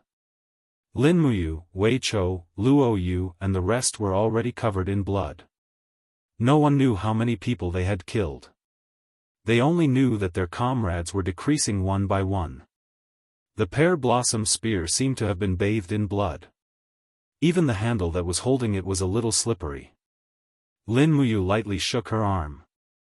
Immediately, the pear blossom spear buzzed loudly and shook off all the blood. Looking at the volunteer army camp in the distance, Lin Muyu slowly raised her arm and pointed the pear blossom spear at them. She smiled and said, "Follow me and attack their volunteer army camp." Yes. The Longdan army camp did not wait for the enemy to reorganize their formation and launched their attack. There was no place for modesty on the battlefield. Lin Muyu understood the principle of not missing an opportunity. She would not give Long Qianlin any time to catch his breath. "Oh no, they aren't even resting before charging," said a military officer with a pale face in the middle of the volunteer army. Long Qianlin immediately waved his hand and said in a low voice, "Order them to immediately reorganize the heaven and earth formation and block the Longdan army camp." Yes. A group of archers, pikemen, and shield-bearers formed a circular battle formation and attacked rapidly. It was this battle formation that defeated Chu Huayin's flying mount camp. Now, Long Qianlin was using the same tactic again. It seemed like he wanted Lin Muyu to end up like Chu Huayin. Not only that, he swept his gaze across the crowd and cupped his fists. "Lord Ko Bin, please come out and help us kill Lin Muyu." Among the crowd, a middle-aged general who seemed to be in his 50s rode out of the formation. His face was expressionless, but when he frowned, an invisible aura descended on the surroundings, causing Long Qianlin and the others to feel a boundless pressure. This was the domain of a Saint Realm expert. This Ko Bin was one of the Saint Realm experts that Luolan had brought down from the sacred peak. Currently, he was under Long Qianlin's command. As soon as Ko Bin came out of the battle formation, it seemed like all the Iha nation soldiers were excited. Lin Muyu and the others naturally did not know about Ko Bin's existence. In the midst of a chaotic battle, how could Lin Muyu be distracted to use the spiritual pulse technique? The pear blossom spear in her hand was stained with blood again. Facing the heaven and earth formation, Lin Muyu decisively ordered the white diamond arrows to open up a path. After shooting the shield-bearers on the periphery, they charged straight in and used the heavy armor of the Longdan army camp to block the arrows. At the same time, they trampled with their iron hooves, instantly destroying the heaven and earth formation formed by 5,000 people. Continue, follow me and charge forward. The army collided with the second heaven and earth formation. Lin Muyu took the lead, waved her iron fist, and directly punched out with chaos of the common people. With a bang, more than 10 shield-bearers were sent flying and turned into blood. Behind her, Wei Chou shot an arrow and killed Captain Si in the formation. Then, the Longdan army camp charged straight in and was about to destroy the second heaven and earth formation. Long Qianlin narrowed his eyes and watched from afar. His palms were drenched in sweat as he said faintly, "Lin Muyu, I want to see how you're going to defend against a saint. If you die in battle, I'll collect your corpse. I won't let you suffer any humiliation. You're the same as Chu Huaying, a respectable soldier of the empire. You're the pride of this land." In the battle formation, a person suddenly broke through the wind. It was Ko Bin. Ko Bin held a long saber in his hand and attacked from the right side. The handle of the saber swept diagonally, and the power of the sanctuary surged. Immediately, the heads of 5 soldiers in the Longdan army camp flew into the air. Some of them even had their helmets cut off. After this attack, Ko Bin roared and punched forward with his iron fist. Suddenly, the space was slightly distorted. In the next moment, with a bang, more than 10 soldiers in the Longdan army camp were all swallowed by the flames. The flames in the battle formation soared into the sky. This was the cultivation of a sanctuary expert. "It's a sanctuary!" Wei Chou shouted. "Men, come with me and kill them." "No, you stay." Lin Muyu looked at Wei Chou from afar and gestured for him to stop. She said, "Everyone, change your bows and arrows. Let's kill this sanctuary expert first. I'll distract him." With that, Lin Muyu turned over and dismounted from the horse. She used the falling star steps and moved faster than the horse. The pear blossom spear was already hanging on the horse's back, but she raised her hand and pulled out the dragon spirit sword. She attacked from behind Ko Bin. With a roar, the fire in her palm was dense, and she directly used a spiral break that was infused with the true dragon essential fire. At the same time, with a swoosh in the air, the invisible demonic noise saber also flew out. Die! In the crowd, Ko Bin brazenly punched the heart of a soldier in the Longdan army camp, but he also felt the strong flame energy behind him. He quickly turned around and saw Lin Muyu. He couldn't help but laugh. "Second heaven of the heaven realm? You'll still die." He spurred his horse forward, his eyes filled with killing intent. Suddenly, his aura rose, and the surrounding time seemed to freeze. Suddenly, everyone couldn't move, and an invisible aura controlled everything. Domain. Ha! Ko Bin laughed maniacally as he charged toward Lin Muyu. His fists were covered in scorching flames, and he blasted the dragon flame spiral break aside before unleashing another punch that struck the wall of her golden gourd. Bam! Lin Muyu was completely immobilized within the domain, and she threw up a mouthful of blood as she flew back a few steps. However, right at this moment, Wei Chou and the others, who were over 100 meters away, weren't within the domain. He raised his demon-devouring bow, and an arrow flew through the air before striking Ko Bin's suit of battle armor. The arrow penetrated about 3 centimeters into the suit of battle armor, and Ko Bin hurriedly stumbled back a few steps with an astonished expression on his face. How is this possible? His aura was thrown into disarray, and his domain also disappeared. Lin Muyu spun around and landed firmly on the ground. Her battle boots shone with a golden light as she stomped on the ground. Swoosh swoosh swoosh swoosh, golden gourd vines rose from the ground and bound Ko Bin tightly, not giving him any chance to break free from the gourd vines. Xiahou Sang, Luo Yu, and the rest all took out their bows and arrows and released them. In an instant, Ko Bin had turned into a porcupine. Crack, an invisible demonic noise saber flew through the air, slicing through Ko Bin's head as well as the gourd vines. A Saint Domain powerful being had just died in the midst of a chaotic battle, and that seemed to further reinforce the saying that 2 fists were no match for 4 hands, let alone the elite Longdan army camp. Ko Bin had underestimated his opponent far too much. After getting onto her steed, Lin Muyu's expression became even more resentful as she yelled, "Continue to charge." The morale of the Iha nation soldiers was also shaken by Ko Bin's death. Long Qianlin was completely flabbergasted, and he couldn't help but mutter, "How is this possible? Great General, should we retreat our command camp?" one of the generals suggested. Long Qianlin gritted his teeth in response. "No, switch from defense to offense. Gather our forces and hold off the Longdan army camp." "Yes."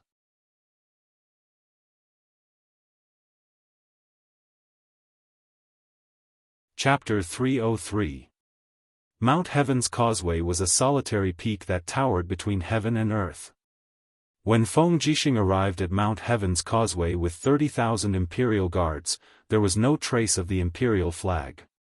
Instead, Mount Heaven's Causeway was surrounded by the Tianshu province army that had changed their flag. 80,000 Tianshu soldiers were camped at the foot of Mount Heaven's Causeway, and their leader was Yuqi Tian, the head of the Yuqi family. However, the Tianshu army was no longer wearing the insignia of the empire. Instead, they were wearing the insignia of the Iha nation. Yuqi Tian had committed treason. Tuk, tuk, tuk, it was the envoy of the Tianshu army. He held a white flag in his hand and had an arrogant look on his face. When he arrived in front of the imperial army, he laughed out loud and said, "Li Tong, the Heavenly Corps Army Adjunct, pay my respects to the commander of the Imperial Army, Lord Feng Jixing. You are an outstanding man, so you should understand the meaning of obeying the will of the heavens. The 80,000 soldiers of the Tianshu army have surrendered to the Iha nation. Together with the 50,000 reinforcements from Lingnan, there are 130,000 soldiers waiting for you, Lord Feng Jixing. His Highness, the Southern Guardian King, has said that as long as you are willing to surrender to the Iha nation, he will confer you the title of Northern Guardian King. What do you think, Lord?" Feng Jixing sat on his warhorse with a tired expression. He looked at Li Tong indifferently until he saw that Li Tong was a little ill at ease. "Lord, why are you looking at me like that?" Feng Jixing smiled. "I want to see what a dog's face looks like." "You." Li Tong said angrily, "Feng Jixing, don't think that you're so great just because you're the commander of the Imperial Guards. Let me tell you, the Empire is finished. From now on, it will be the Iha nation's world. You, Feng Jixing, are nothing more than a dog of the Empire. Commander Yuqi Tian sent me here to negotiate with you because he thinks highly of you, Feng Jixing. Otherwise, my 130,000 soldiers would be able to destroy your mere 30,000. Then let him destroy us." Feng Jixing suddenly pulled out his saber and directly chopped off Li Tong's head. Blood splattered far away, but none of the surrounding Imperial Army generals dodged, allowing the blood to splatter on their bodies. "This way, no one will be able to report back to Yuqi Tian and have him destroy us," Luo Lai said indifferently. Feng Jixing smiled. "Don't worry. I'm sure that old dog Yuqi Tian will understand what I mean." "What now?" "His Majesty has been murdered." Feng Jixing murmured, "Let's retreat. Retreat towards the direction of the imperial capital. Retreat as we fight. But I don't know if I can bring you all back to the imperial capital alive." "We will follow the commander without any regrets even if we die," Luo Lai said with a smile. When Feng Jixing and the others turned around to retreat, the sound of war drums could be heard from behind them. The 80,000 soldiers from the Tianshu army had already caught up and were charging over from all directions. Meanwhile, another group of Iha nation's troops appeared in the forest on the side. It was the troops from Lincoln province.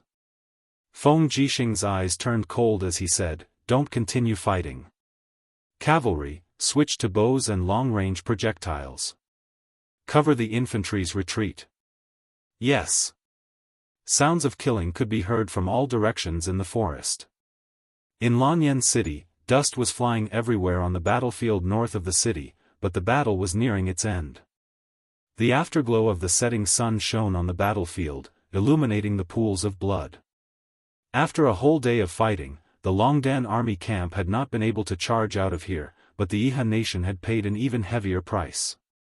More than half of the 150,000 elite soldiers under Long Qianlin's command had been killed by the Flying Mount camp and the Longdan army camp in a single day. Chief General. An old general looked at the unbearable scene on the battlefield and said with a trembling voice, "These Iha nation soldiers are the Lingnan warriors who were raised by His Highness, the Prince of Jiangnan. Now, 90,000 of our 150,000 soldiers have died in battle. I'm afraid it's not appropriate for us to continue fighting. Otherwise, if His Highness investigates, I'm afraid that Chief General will not be able to absolve himself from the blame. No, we must kill everyone in the Longdan army camp." Long Qianlin looked at the battlefield with an ashen face and said, "There are only slightly more than 1,000 soldiers left in the Longdan army camp. Only by killing them can it be considered a real victory. If we don't get rid of the Longdan army camp today, this troop will definitely be a huge problem for us in the future." The old general gritted his teeth and said, "Chief General, His Highness gave you the military power so that you can fight for the Iha nation. However, you seem to have placed the grudge between you and Lin Muyu in a more important position. If that's the case, I'm afraid I have to consider reporting to His Highness." "You?" Long Qianlin narrowed his eyes. The old general continued, "I've also heard that it was Lin Muyu who saved your wife, Hu Xiaoyun, when you were in Five Valley City. I don't know if that's true. Since you're indebted to Lin Muyu, why are you so ruthless, Chief General?" Long Qianlin laughed miserably and said, "Do you think that I don't want to let Lin Muyu go? However, do you know what kind of price we'll have to pay once Lin Muyu takes her revenge? I'm afraid it won't be as simple as tens of thousands of people. However, since you've said so, let's drop the matter for today. I don't want a hero like Lin Muyu to die on the battlefield. Men, sound the gongs to retreat and let Lin Muyu enter the city." "Yes, General." The gong sounded and the Iha nation soldiers under Long Qianlin's command retreated like a receding tide, opening up a path to Lanyan City for the Longdan army camp. Lin Muyu was panting heavily. The fighting energy and physical strength in her body were almost depleted. Even the strength to hold the dragon spirit sword was strained. Beside her, Acatosaurus's red crystal scales were covered in blood. The little fellow was very happy after being released to help in the battle. However, it was so tired that it followed beside Lin Muyu like a reptile. Looking at Lanyan City in the distance, it had already changed. "Xiao Yin," Lin Muyu murmured, but she didn't know if her beloved was still alive. Wei Chou, who was covered in blood, said calmly, "Commander, they're massacring the city." Yes, Lin Muyu could see everything clearly. At this moment, Lanyan City was almost filled with the Iha nation's troops. Under Marshal Ji Yao's iron order, the Iha nation's army of more than 200,000 soldiers were massacring the citizens of Lanyan City. There was no resistance, only death and fear. Boom! Another section of the city wall collapsed, and a body fell from the broken wall. A Guqin and a woman were lying among the rubble. Lin Muyu's gaze swept across, and his heart couldn't help but ache. It was Zhenxiang. He urged his horse forward and carried Zhenxiang's body. He untied Chu Huaying's body and handed them to the soldiers of the Longdan army camp behind him. "Luo Yu, lead the Longdan army camp around the city and look for Her Highness Yin and Chu Yao. Once you find them, bring them far away. Wei Chou, Xiahou sang, the two of you will bring the remaining imperial guards and follow me into the city. Also, bury Big Brother and Zhenxiang together. Even if they can't be together in life, at least they can be together in death." "Yes, my lord."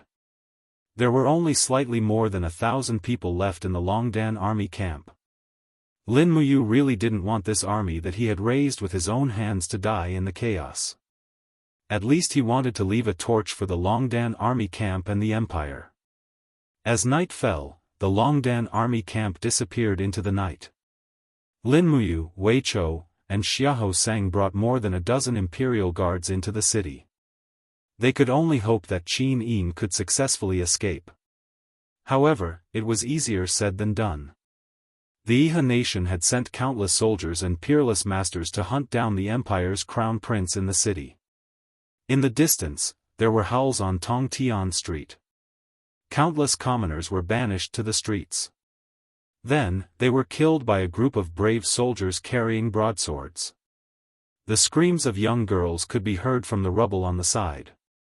The Iha nation had conquered Lanyan City, so it was inevitable that they would abduct the young women in the city. This seemed to be an unwritten rule. Is this what it means to be benevolent and to treat all living things equally? Wei Chou couldn't help but sneer. He didn't hide the grief and indignation on his face. Lin Muyu led the group into the alley and rushed all the way. They didn't dare to provoke the Iha nation's soldiers. If they killed one person, they would attract 10 or even 100 people. Then, there would be no need to talk about saving Qin Yin. Not far away, a pile of corpses was being burned. They were all commoners who had been slaughtered. The burnt smell permeated the entire Lanyan city.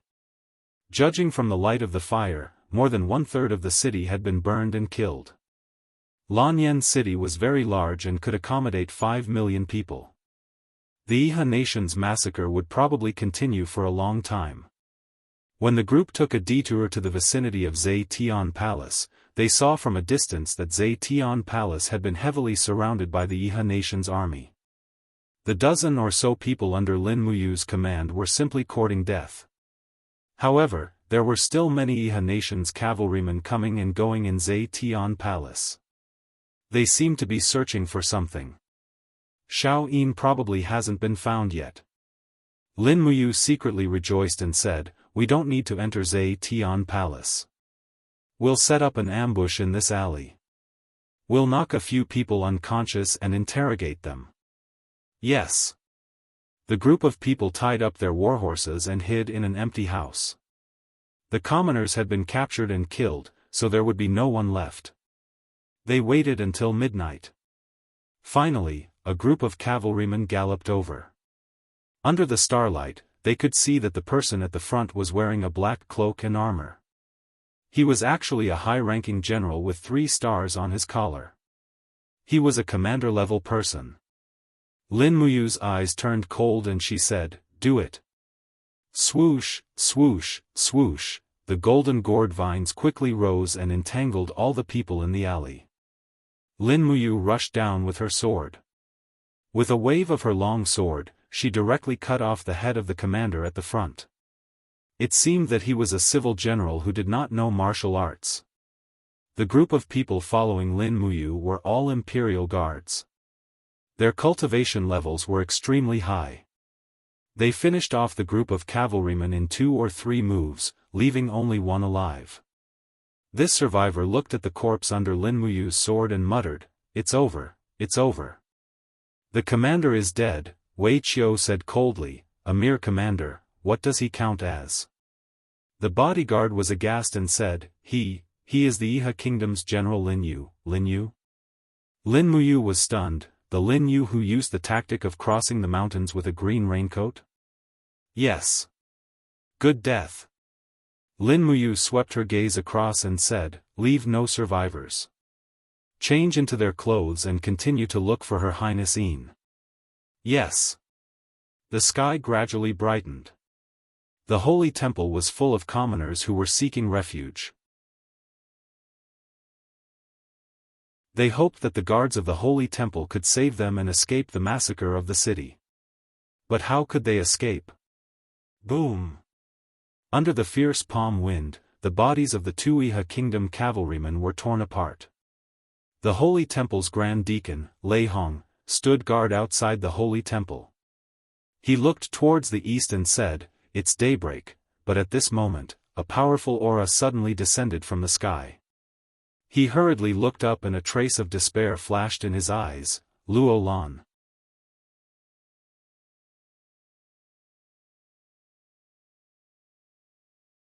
Chapter 304. Luo Lan, who was wearing a golden robe, stood in the air. She looked at Lei Hong with disdain. Divine power surrounded her.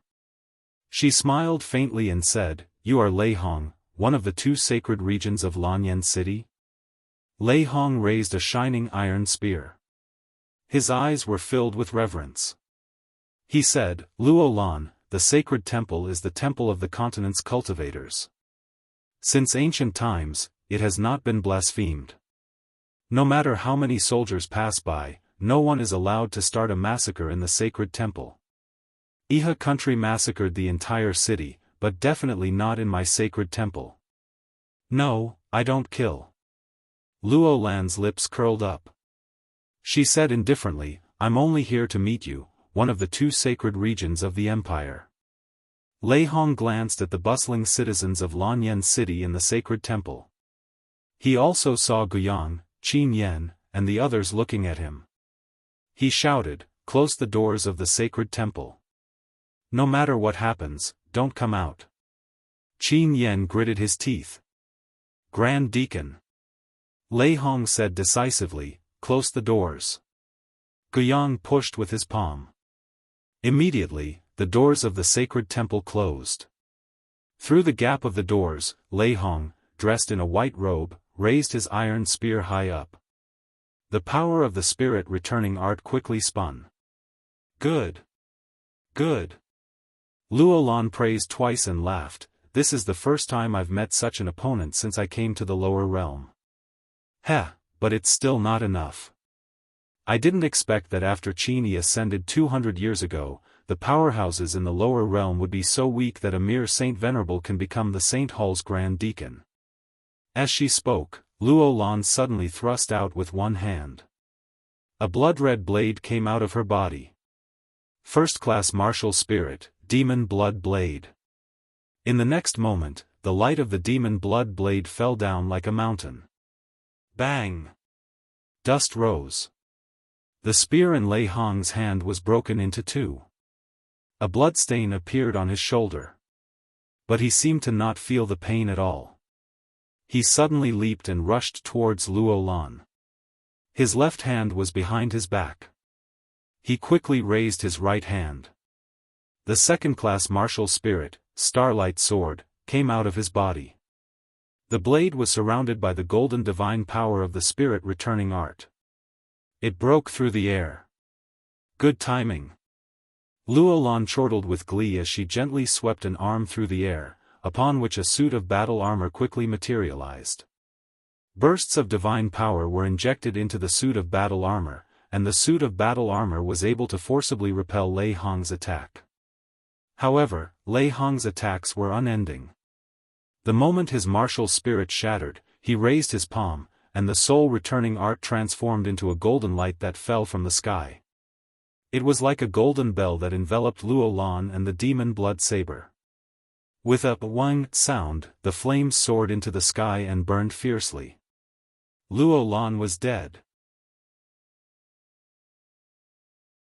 No, God would not be defeated so easily.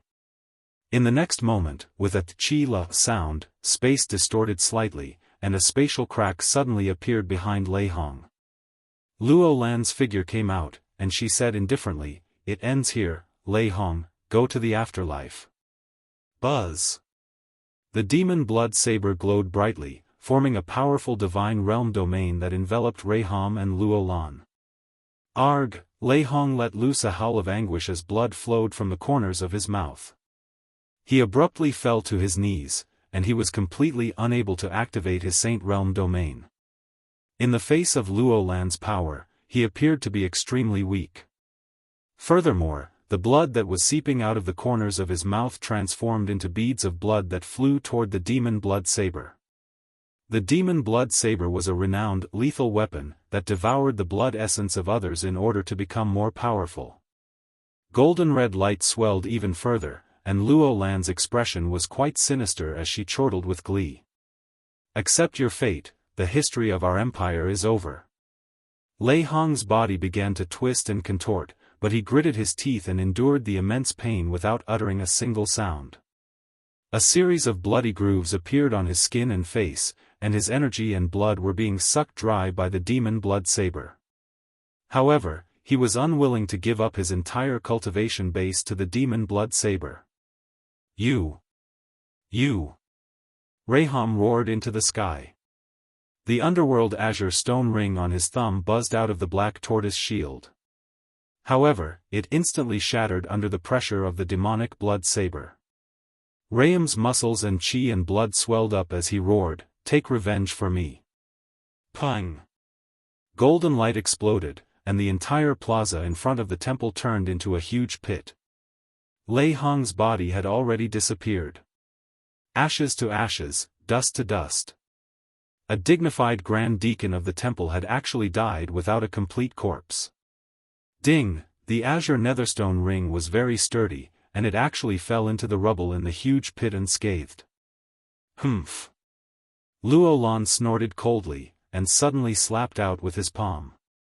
Amidst the rumbling sound, the metal doors of the temple turned into dust and fell down. He looked at Guiyang, Qin Yan, and the group of commoners in the temple, and said indifferently, "I, Luo Lan, have already become a god, and am not willing to harm the common people, so I won't kill you. However, you must tell me, there is still a holy region. Where is that Chu? Qin Yan raised the fire serpent spear and walked forward step by step, the dragon scale armor covering his body. His eyes were filled with anger as he said, "Don't think that you can humiliate the lives of others just because you are a god. You want to kill Chu? Dream on." Ha ha ha! Luo Lan looked deeply at Qin Yan, and said, "You are not worthy for me to make a move." Scram! Bullshit! Qin Yan roared angrily, raising his spear and rushing towards the sky. He landed diagonally, and the spear pierced downwards like lightning. However, Luo Lan did not do anything at all. The protective astral wall on the surface of his body forcefully sent Qin Yan flying. A stream of fresh blood spurted out in the air. Qin Yan's arms were already injured. Falling to the ground in a sorry state, Guiyang hurriedly helped Qin Yan up, his gaze hinting for him to stop attacking. And the group of instructors and sparring masters in the temple were nearly scared out of their wits. It could be seen how strong this god, in front of them was. The strongest instructor of the temple could not even touch him, and he was already heavily injured. If it were someone else, they would probably have been smashed into pieces long ago. Guiyang looked at Luo Lan, shook his head, and said indifferently, "The massacre of the Iha kingdom. Everyone's whereabouts are unknown. As for where Chu is, we don't know either." Humph! Luo Lan snorted coldly, turned around, and flew out. Guiyang sucked in a breath of cold air, and said, "Don't hesitate anymore. Escort the citizens out of the city. The more that can escape, the better. Lord Qin Yan, can you still move?" Qin Yan held onto his spear, wiped off the blood at the corner of his mouth, and said, "I'm fine. Let's go." "I wonder how Big Brother and Big Brother Lin Muyu are doing." An instructor cupped his fists, and said, "I heard that, the Flying Mount camp was completely annihilated, and Lord Chu Huayin has already died for the country." Ah! Qin Yan was startled, and his eyes could not conceal the vexation and unwillingness, and said, "As soldiers of the Empire, we are hiding here. We can't be like Lord Chu Huayin. His blood has already dyed the yellow sand. This is simply a type of humiliation." Guiyang said, "To be able to escort these thousands of citizens out of the city is a merit of our temple. Quick, don't hesitate, get everyone out. Hiding in the temple will never escape this massacre." Yes. Under the ruins, Lin Muyu, Wei Chou, and the others were wearing the uniforms of the Iha nation's soldiers, and they slowly rode their horses under the southern city wall of Lanyan City. They did not dare to shout loudly, and could only search for Qin Yin's figure among the passing citizens. At the city gate, a group of Iha nation soldiers armed with swords and sabers were guarding there, blocking the citizens' path of retreat. Any citizen who wanted to pass through this place had already been killed, and the corpses were piled up like a mountain. Some were burned on the spot, some were dragged further away to be buried, and even more were left exposed in the wilderness. Lord! After seeing Lin Muyu's military rank, a patrolling officer immediately cupped his fists respectfully, and said, "May I know where Lord is going?" Lin Muyu glanced at him, and said, "Remnant of the Empire, where is Qin Yin?" The patrolling officer smiled, and said, "So Lord is also here for the 1 million Qin Yin coins, 1 million Qin Yin coins?" "Yes, Marshal Ji Yao offered a reward this morning. Anyone who captures Qin Yin will be rewarded with 1 million Qin Yin coins. However, it's not easy to capture Qin Yin. The Imperial Army is not completely wiped out yet, and it's said that Qin Lei has brought thousands of men to protect Qin Yin and leave the city through the broken wall. However, he can't have gone far, and General Lu Zhao has already led 20,000 cavalry to chase after him." "Where are the Imperial Guards?" "The southern suburbs." "Got it. Move aside, we're going out of the city to chase after him." "Alright, let them through." Outside the city, there were piles of corpses everywhere. This massacre had become a feast for the Iha nation of Lingnan. Lin Muyu traveled quickly in silence, while Wei Chou, Xiahou sang, and the others had ashen faces and bloodshot eyes. As Imperial Guards, they could not protect the citizens of the Empire. Wasn't this a kind of mockery? "Command." Wei Chou's ears perked up, and after listening attentively, he said, "There are sounds of fighting in the southeast." Lin Muyu's spirit pulse technique had also sensed many auras ripples, and she said, "Go quickly, we might be able to make it in time." "Yes." The horses galloped through the blood-stained soil, and when Lin Muyu and the others rushed out of the forest, they saw a group of people fighting in the distance. However, the battle was nearing its end, and there were corpses of Imperial Guards and Iha soldiers everywhere. In the open space in the forest, there were hundreds of Iha nation archers holding bows and arrows, continuously shooting at the people in the inner circle. "All right." A mid-ranked officer raised his hand, and said, "The Imperial Guards of the Qin Empire are all dead, so let's not waste time here. Let's go and chase after Qin Yin. We must eliminate her." "Yes." After the hundreds of Iha soldiers left on their horses, Lin Muyu and the others rushed to the battlefield, only to discover that there were many corpses of Imperial Guards around them. At the center, there was a person kneeling there, his entire body pierced with arrows, and the white cloak embroidered with a golden-purple flower was already dyed red with blood. That cloak. White-robed Imperial Guards, it was Qin Lei. Lin Muyu's heart felt as if it had been clawed into pieces. She flipped off her horse and staggered, almost losing her footing. She walked shakily to Qin Lei's side, wanting to hug him, but she realized that there wasn't even a place for her to put her hands on. Qin Lei was kneeling there, his entire body pierced with arrows, and his neck had also been pierced by 7 to 8 arrows, causing blood to flow. "Qin. Big brother Qin Lei." Lin Muyu's voice trembled, and she was almost unable to speak. Qin Lei did not die. He closed his eyes, and his tears mixed with blood flowed down. He cried and said, "Is it you? You? Lin Muyu. I can't protect her anymore, I can't protect her anymore."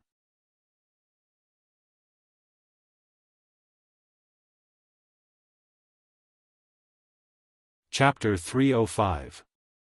Lin Muyu pulled out the arrow from Qin Lei's arm, hugged him, and said in a trembling voice, it's okay, brother Qin Lei. I will protect her in your place, I won't let anyone hurt her."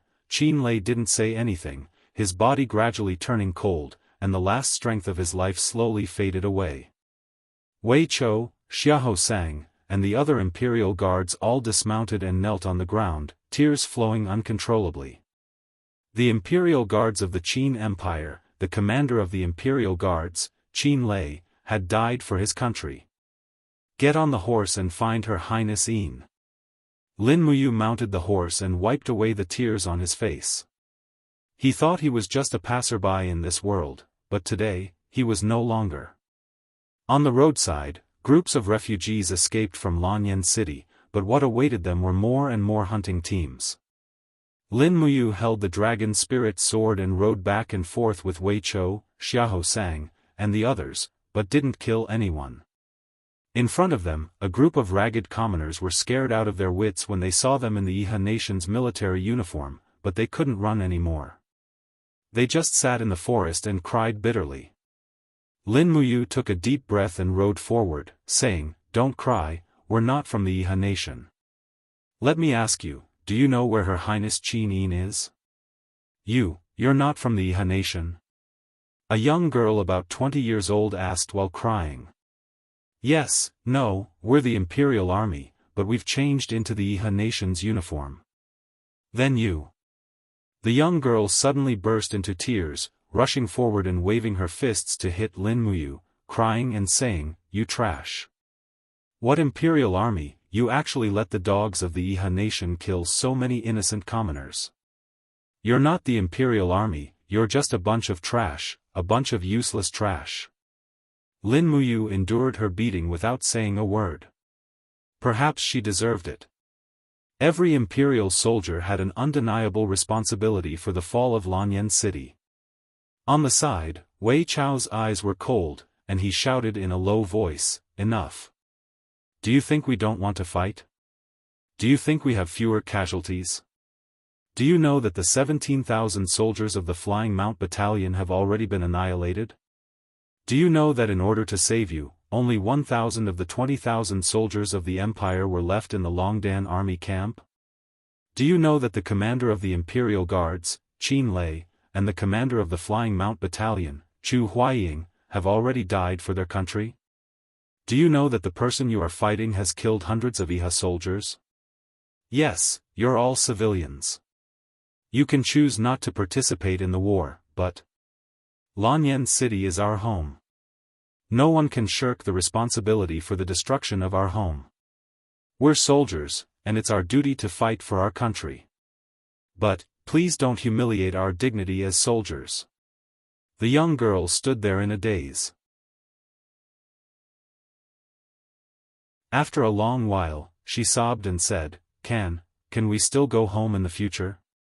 "I will." Lin Muyu said softly, "Lanyan City will definitely be recovered. It won't take long. Run as far as you can. When you hear the news that Lanyan City has been recovered, you can go home." "Thank you, my lord. Let's go." The group of civilians stood up and left. At this moment, an old man holding a horse-head zither came over and said, "My lord, the person you're looking for is Her Highness Qin Yin. This old man doesn't know her, but I saw a group of people just now. Among them, there was a woman with an extraordinary bearing. She didn't look like a woman from an ordinary family, and she was holding a zither that looked very expensive." "A zither?" Lin Muyu was stunned and asked, "Where is she?" "She's in the forest to the east. It happened a few minutes ago." "Okay, thank you, old man." Lin Muyu glanced at Wei Chou and the others and said, "Full speed ahead. We've found Xiao Yin." "Okay." More than a dozen people passed through the forest. Further ahead, there was indeed a group of refugees. There were about 200 people, and all of them were staggering. Lanyan City was huge, and the moment they escaped from Lanyan City, they were already exhausted. Yet, they still had to suffer the pursuit of countless Iha Kingdom cavalry. An old woman turned around and saw Lin Muyu and the others. She immediately shouted in terror, oh no, the Iha Kingdom demons are here again. They're here again." However, no one seemed to be able to run. One of the middle-aged men held a shovel and said, "Fight them to the death. Yes, fight them to the death." As Lin Muyu galloped over, the man with the shovel suddenly bent down and swept the front hooves of Jiedi. However, Jiedi was a fine horse bred in the endless forest, and he leaped to avoid it. Lin Muyu quickly turned back and whispered, "Don't attack, we're Nadiha Kingdom soldiers." However, the sound of a sword being unsheathed came from behind. Lin Muyu suddenly turned back and saw the golden god binding chains martial soul hovering around the blade. He hurriedly lifted his cloak and shouted, "Shao Yin, it's me." "Ah!" Qin Yin suddenly cried out, and the zither in her hands fell to the ground. She leaped into Lin Muyu's arms and cried loudly, but she didn't say a word. Lin Muyu hugged Qin Yin and gently stroked her back. After nearly 10 minutes, Qin Yin finally raised her head and said, "Yanlanyan city has fallen. The empire no longer exists. No, the empire will be rebuilt, and our home can be rebuilt, but we can't lose confidence." Lin Muyu looked at her deeply and said, "Shao Yin, you must be strong. All of us are waiting for you to lead us to rebuild the empire." Qin Yin responded with a whimper, and her tears fell uncontrollably. "How is Yanlanyan city? All 4 sides of the city wall have fallen." Lin Muyu said in a trembling voice, "Chu Huayin died for the empire. Qin Lei also died for the empire." Qin Yin's body trembled slightly, and she looked in the direction of Yanlanyan city with teary eyes. "What happened to the empire? Brother Yu, do you have any news of Commander Feng Jixing?" "No." Lin Muyu shook her head and said, "Shao Yin, do you have any news of Chu and Chief Deacon Lei Hong?" "An. Chu Yao, do you know anything?" Qin Yin said, "Chu was originally with us, but in order to divert the attention of the volunteer soldiers, we got separated. Chief Deacon Lei Hong escorted the medical officers of the Spiritual Medicine Department to seek refuge in the Holy Temple.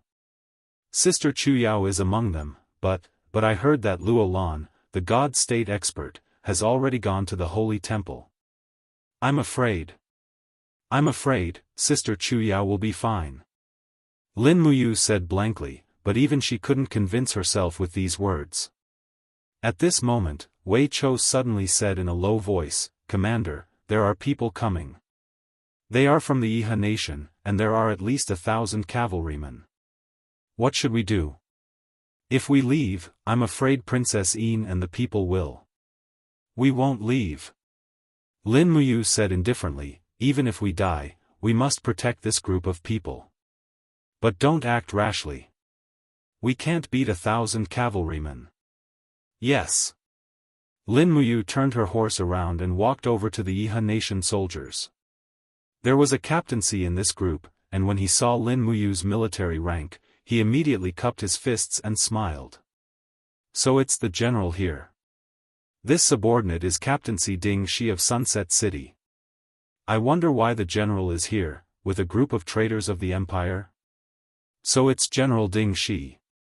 Lin Muyu smiled and said, "I've been fighting non-stop these days, and my body is a little tired. When I chased here, I found a zither girl in the crowd who knows how to play music, so, I stayed behind to listen to her play a few songs." Ding Shi's gaze swept across Qin Yin in the crowd, and a trace of shock flashed across his face. Then, he revealed an understanding expression. "The general has a good eye. The marshal has already ordered the massacre of the city. If the general likes this girl, you can take her with you. As for these traitors of the empire, this subordinate will take care of them for the general." "No need." Lin Muyu raised her hand and said, "Don't let the blood spoil the mood. General Ding, go by yourself. This group of people, I will take care of them myself later. Don't worry." "Yes, General."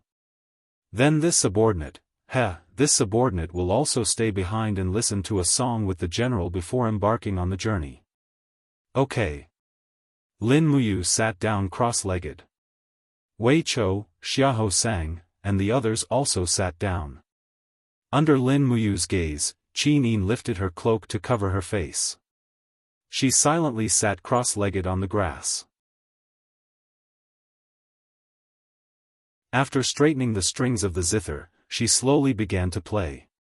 Her red lips moved slightly, and she sang the battle song of the Qin Empire, the ballad of the autumn goose.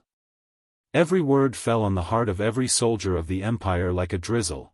The world is vast, the mountains and rivers are vast, the cold moonlight shines into the battlefield, the rice river is green, the breeze is blowing, the warriors of the empire go to war together to kill all the jackals and wolves, a life of frivolity, who will comfort my wounds, the road home is already impossible to look forward to, only sighing at the high mountains and long rivers, unhindered in all directions.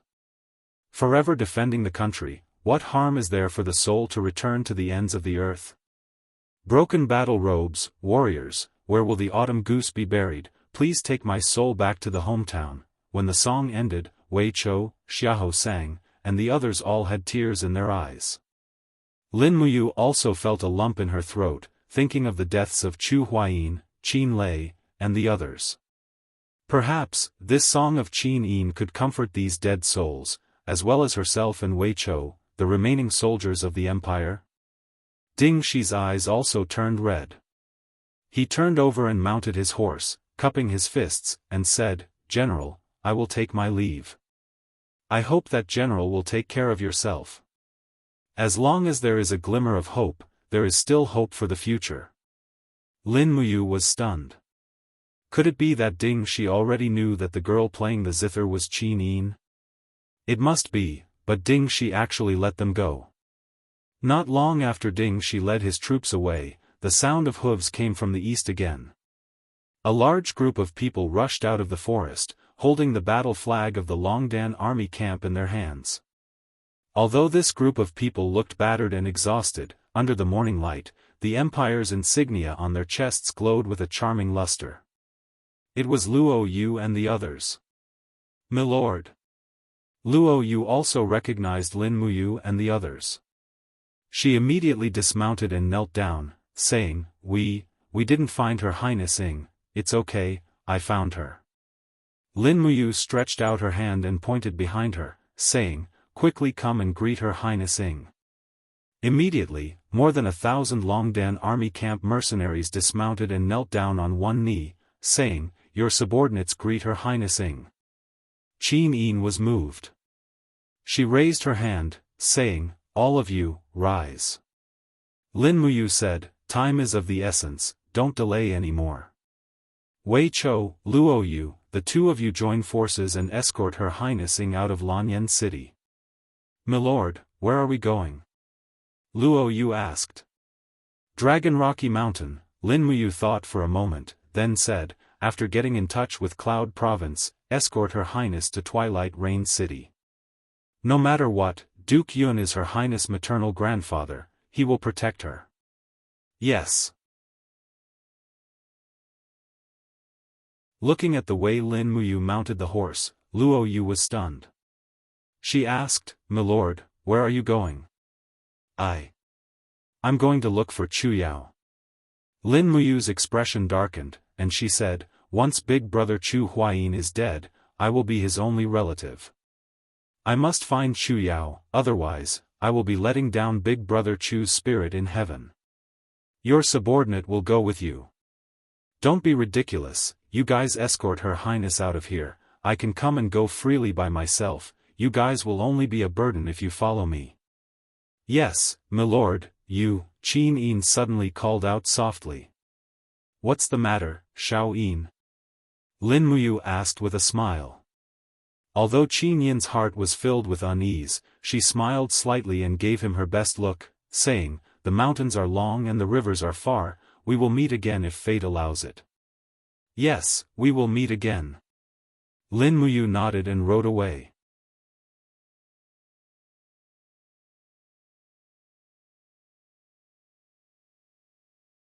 Chapter 306.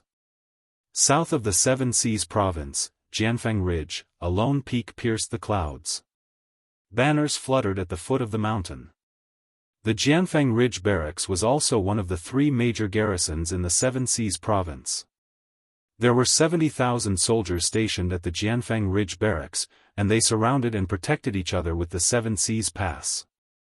The real purpose was nothing more than to prevent Lanyan City from suddenly attacking. But now, the empire no longer existed, and this army seemed to have become a barrier against the iron hooves of the Iha nation. Thud, thud, amidst the sound of hooves, a snow-white steed galloped over from the official road.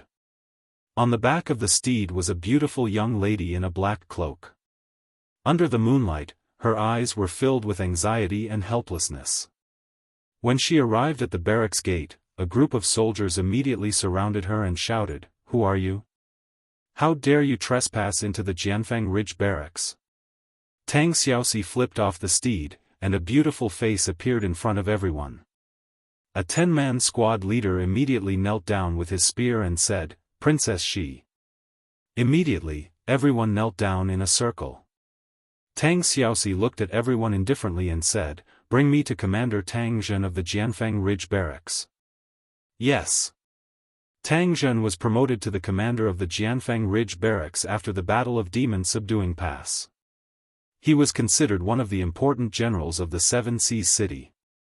When Tang Xiaoxi rode the steed to the front of the central tent, Tang Zhen had already come out to welcome her.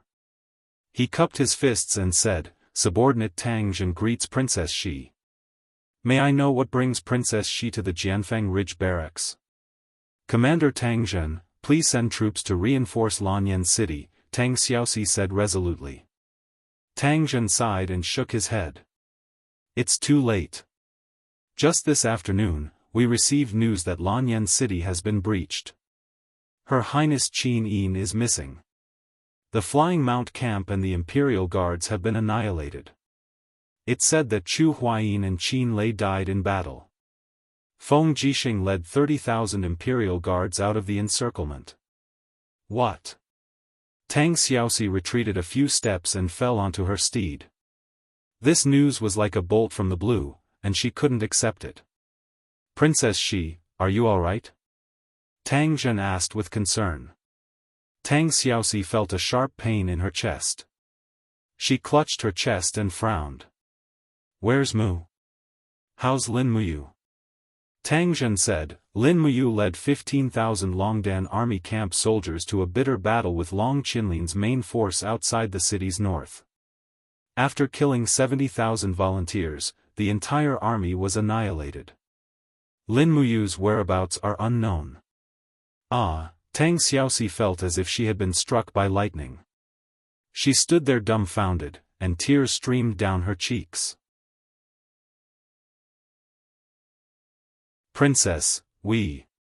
Tang Zhen wanted to say something but stopped. "This morning, this general had received Duke Lan's letter and ordered me to hold back no matter what. Without his orders, I cannot even deploy a single soldier." "No." Tang Xiaoxi took out a token from her bosom. It was an iron order of the Tang sect. She said, "Tang Zhen, I order you to immediately deploy 50,000 soldiers to Lanyan City with me. In addition, send the winged cavalry to the Demon Subduing Pass and send an order to Ling Hu Yen. Order her to deploy 100,000 demon clan troops to reinforce Lanyan City with us." "But, Princess, what?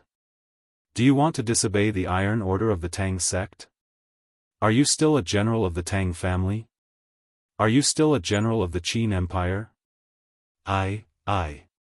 Tang Zhen gritted his teeth and said, "Yes, sir." Tang Xiaoxi's beautiful eyes looked at the stars in the southern sky.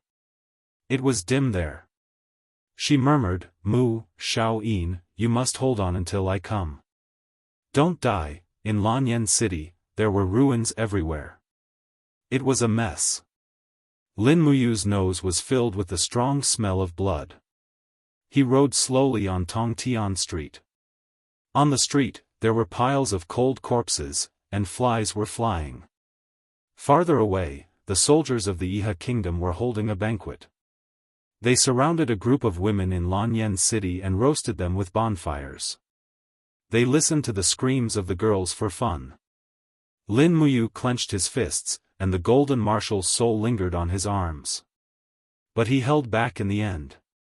Yes, he had more important things to do. He could not die here.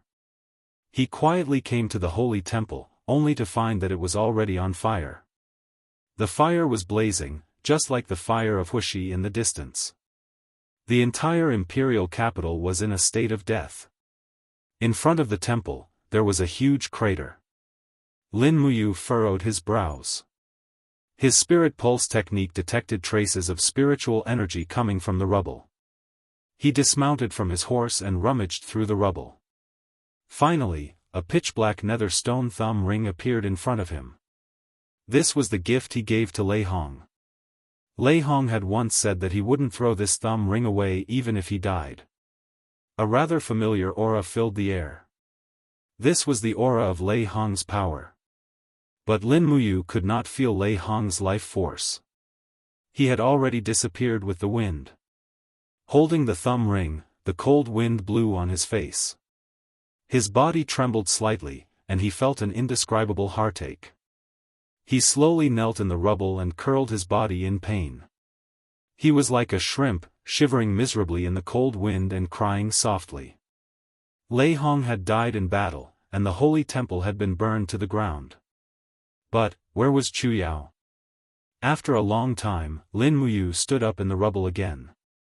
Beside him, the Jedi warhorse snorted, waiting for its master's orders. This was indeed a good horse.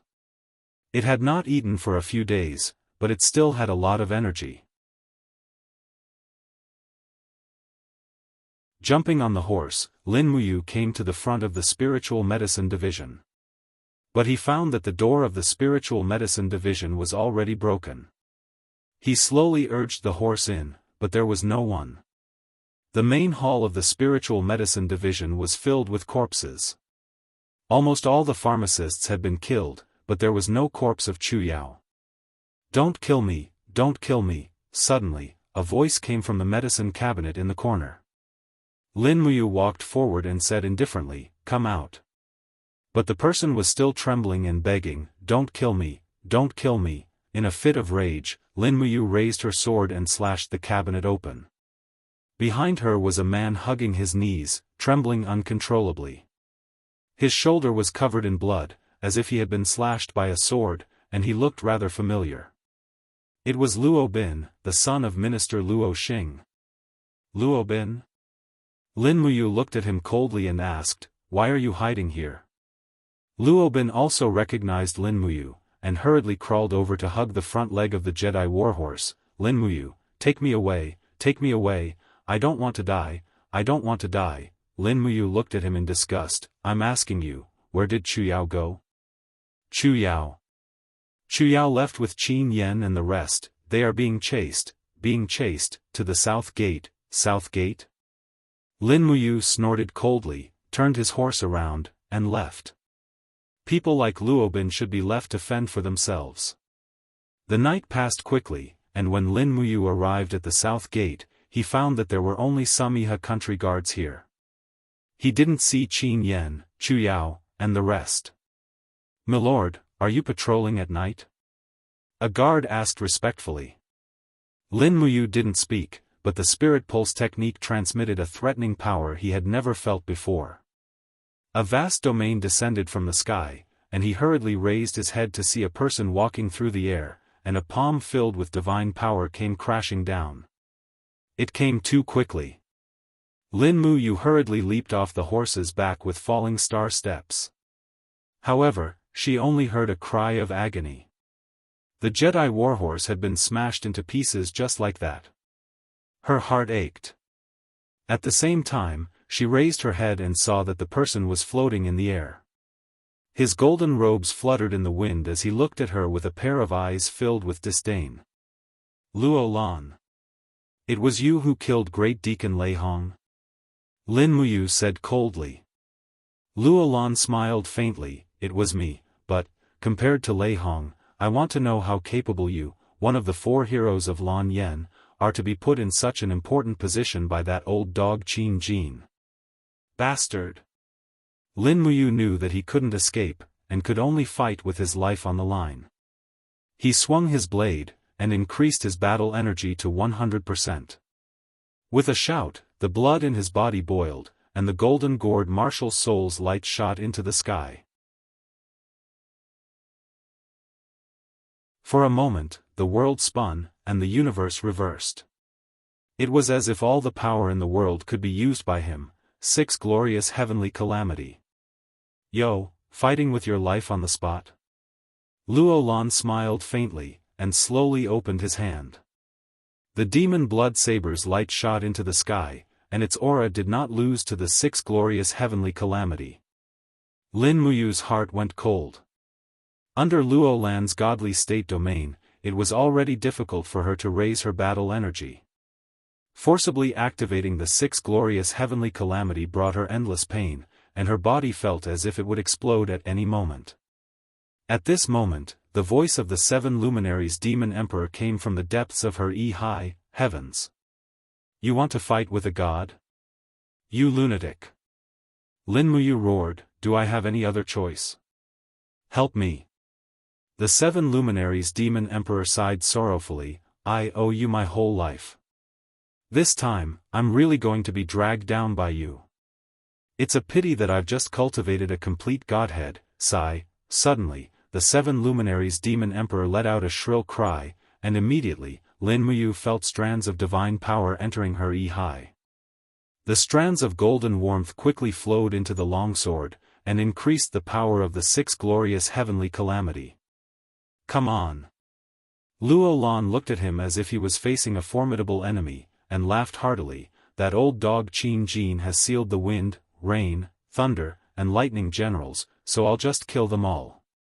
The demon blood saber met the dragon spirit sword that was strengthened by the golden gourd. Boom! There was an explosion, and the entire South City gate was once again corroded. Even many of the Iha nation soldiers who could not dodge in time were swallowed up by the divine power. The demon blood saber emitted a strong devouring power, causing the divine power in Lin Muyu's body to quickly dissipate. This 6 glorious heavenly calamity was defeated. Pfft! Spitting out a mouthful of blood, Lin Muyu felt a burning pain in her shoulder. The demon blood saber's cold light had actually cut into her body, and blood flowed out. Ah! He roared angrily, and continued to press down the dragon spirit's sword with all his might. With a bang, it slashed through the air at Luo Lan's righteous chi, but at the same time, the power of the 6 glorious heavenly calamity left the blade. Light-splitting slash. Luo Lan let out a muffled groan, and looked at the sword wound on his chest in disbelief. Blood gushed out wildly. Meanwhile, Lin Muyu suffered an even stronger backlash, and with a miserable howl, she crashed into the broken wall of the city. At the same time, with a roar, a Catasaurus penetrated through the plain and pounced at Luo Lan with its claws and fangs bared. Evil creature, die! Luo Lan's 5 fingers were like claws, and with one strike, it pierced through a Catasaurus's head and directly crushed the crystal core. A Catasaurus, dead. This attack did not stop. Luo Lan looked at the heavily injured Lin Muyu with a ferocious expression, and with absolute crushing strength, he suddenly stabbed his 5 claws into Lin Muyu's chest. Blood spurted out, and he cackled, "You are just a piece of trash. What right do you have to think that you can change the laws of this world? Ha ha ha. I am a god, only I can set the laws of this world." The light in Lin Muyu's eyes was the light of destruction and despair. He looked at Luo Lan, and lightly said, "Kill me. If this world cannot destroy me, then I will definitely destroy this world." Puff! Blood flowed, and Luo Lan grabbed Lin Muyu's heart, and directly crushed it. That wisp of spiritual sense finally dissipated, and Lin Muyu could no longer see anything. Emptiness. Everything returned to emptiness. Was this the feeling of death? A Catasaurus's corpse lay quietly next to its master's corpse. The red crystal scales on its body rapidly melted into blood, enveloping Lin Muyu's body, and condensed into dark red ice crystals.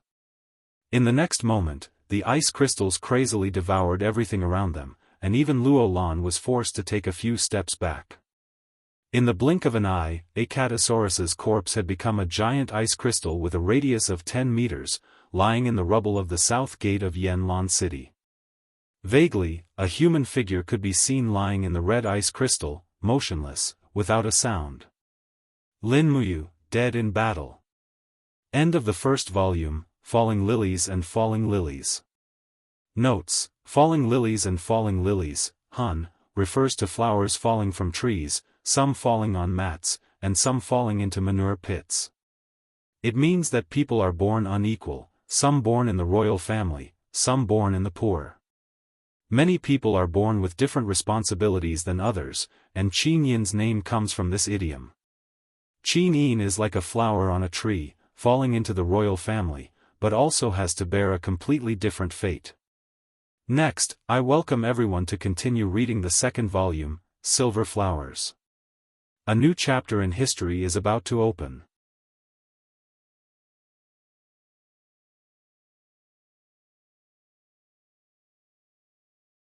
Chapter 307. The next day, the news of Lin Muyu's death spread in Lanyan City. The soldiers of the Iha kingdom celebrated with each other. To them, Lin Muyu was like a mark of death. What kind of person could kill the 70,000 elite soldiers of the Iha kingdom with only 15,000 soldiers? With the death of Lin Muyu, the Longdan army camp was gone, and the nightmare of the Iha kingdom was gone. On April 15, 7731 of the Empire calendar, Lin Muyu, one of the 4 heroes of Lanyan City, died in battle. At this point, no one in Lanyan City dared to resist the soldiers of the Iha kingdom.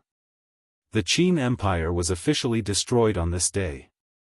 On the same day, the 12 provinces of the empire fell into the hands of the Iha kingdom, except for Qihai province and Yunzhong province. The Iha kingdom was officially established, and the capital was set in Bailing City in the Lingnan. The people elected Qin Yi, the Prince of Zhenan, as the commander-in-chief, to command the world. 3 days later, Qihai City and Muyu City sent letters of submission at the same time. Tang Lan and Su Muyun had already recognized Qin Yi as the commander-in-chief. At this point, the world was unified and belonged to the Iha kingdom. Dozens of miles west of the Tianming mountain, there was a camp with a flag flying in the air. This was the only place in the empire where the Qin family's purple Yinhua flag was still flying. Imperial Army. In the main tent, Feng Jixing looked haggard. There was no trace of his former high spirits. So what if he had 30,000 imperial soldiers? After all, he couldn't stop the collapse of the whole empire. Luo Lai opened the tent and stepped in. He said, "Commander, they have already set up camp 10 miles away. Long Qianlin has personally led the troops." "The troops? How many troops?" Feng Jixing looked up at him. Luo Lai cupped his fists and said, "A total of 300,000 troops." Feng Jixing felt a chill in his heart. He murmured, "What other news?" Luo Lai said, "Chu Huayin and Qin Lei died in battle. In addition, I received news this morning that Lady Lin Muyu, what happened to you?" Feng Jixing shuddered. Master Lin Muyu was killed by Luo Lan 3 days ago. He self-destructed at the south gate of Yanlan City. Many people saw his body frozen in purple ice. "You." Feng Jixing's fist slowly landed on the table. A trickle of blood flowed down his chin and landed on the white dossier. He did not dare to raise his head, nor did he want to. Luo Lai continued, "Long Qianlin wants to see you." "I won't see him." Feng Jixing lowered his head and said, "Pass down my order to the entire army. We'd rather die in glory than live in dishonor. Prepare for battle." "Yes." Luo Lai wanted to say something but hesitated. After pausing for a few seconds, he said, "Commander, the Empire is no longer here. There is no news of Her Highness Ing. It is said that Great Deacon Lei Hong and Chu have been killed by Luo Lan. Is there any meaning in us persisting like this? Why don't we let Long Qianlin come to the main tent and listen to what he has to say? Long Qianlin killed Chu Huayin and still dares to come see me?" Feng Jixing said angrily, "Isn't he afraid that I will chop him into pieces?" "Sir, Feng Jixing took a deep breath.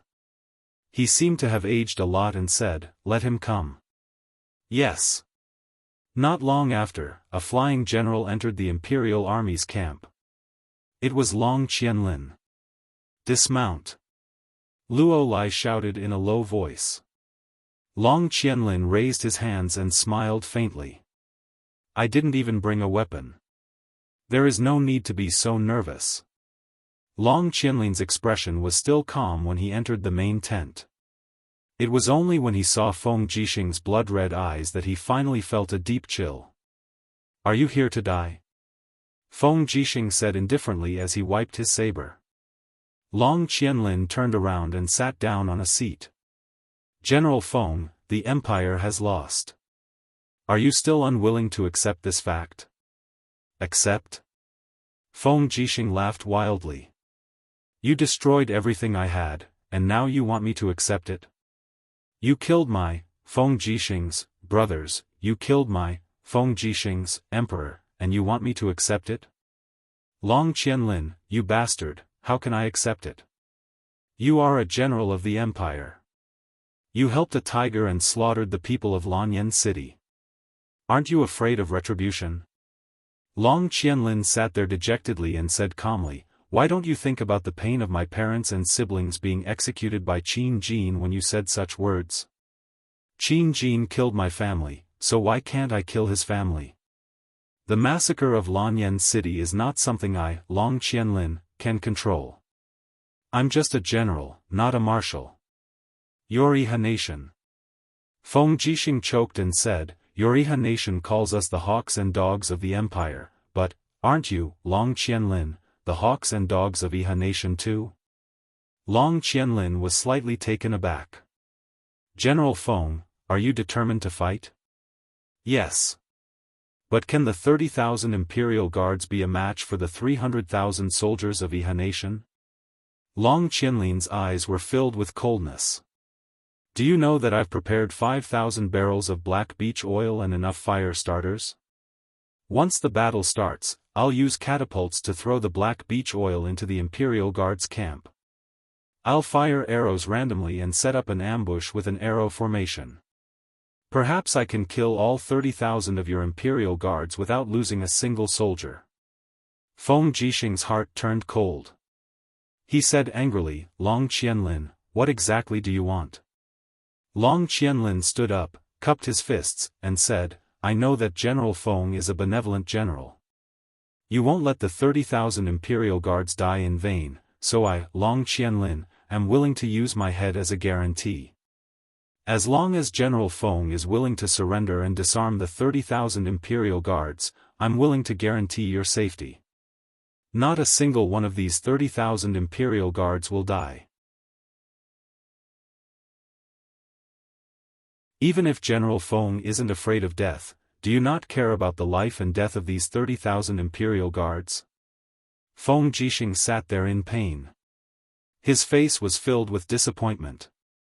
After a long time, he looked up at Luo Lai and said, "Gather all the Kiliarchs and have them vote. If more than half of them are willing to surrender, we will surrender." Luo Lai nodded. "Yes." Feng Jixing looked at Long Qianlin and said coldly, "If you lie to me, Feng Jixing, I promise that I'll personally chop off your head. Remember that." Long Qianlin cupped his fists and said, "Yes." At dusk, the Imperial Guard's army surrendered and handed their weapons and horses to the Iha country people. Everyone set up camp in the Fire Badger Valley not far away. Feng Jixing was invited into the main tent of Iha country and was personally received by General Qin Yi. The tent was brightly lit and there was plenty of wine and meat. It wasn't something the Imperial Guard's camp could compare to. Qin Yi looked at Feng Jixing, one of the 7 generals of the empire, and cupped his fists. "Qin Yi greets General Feng."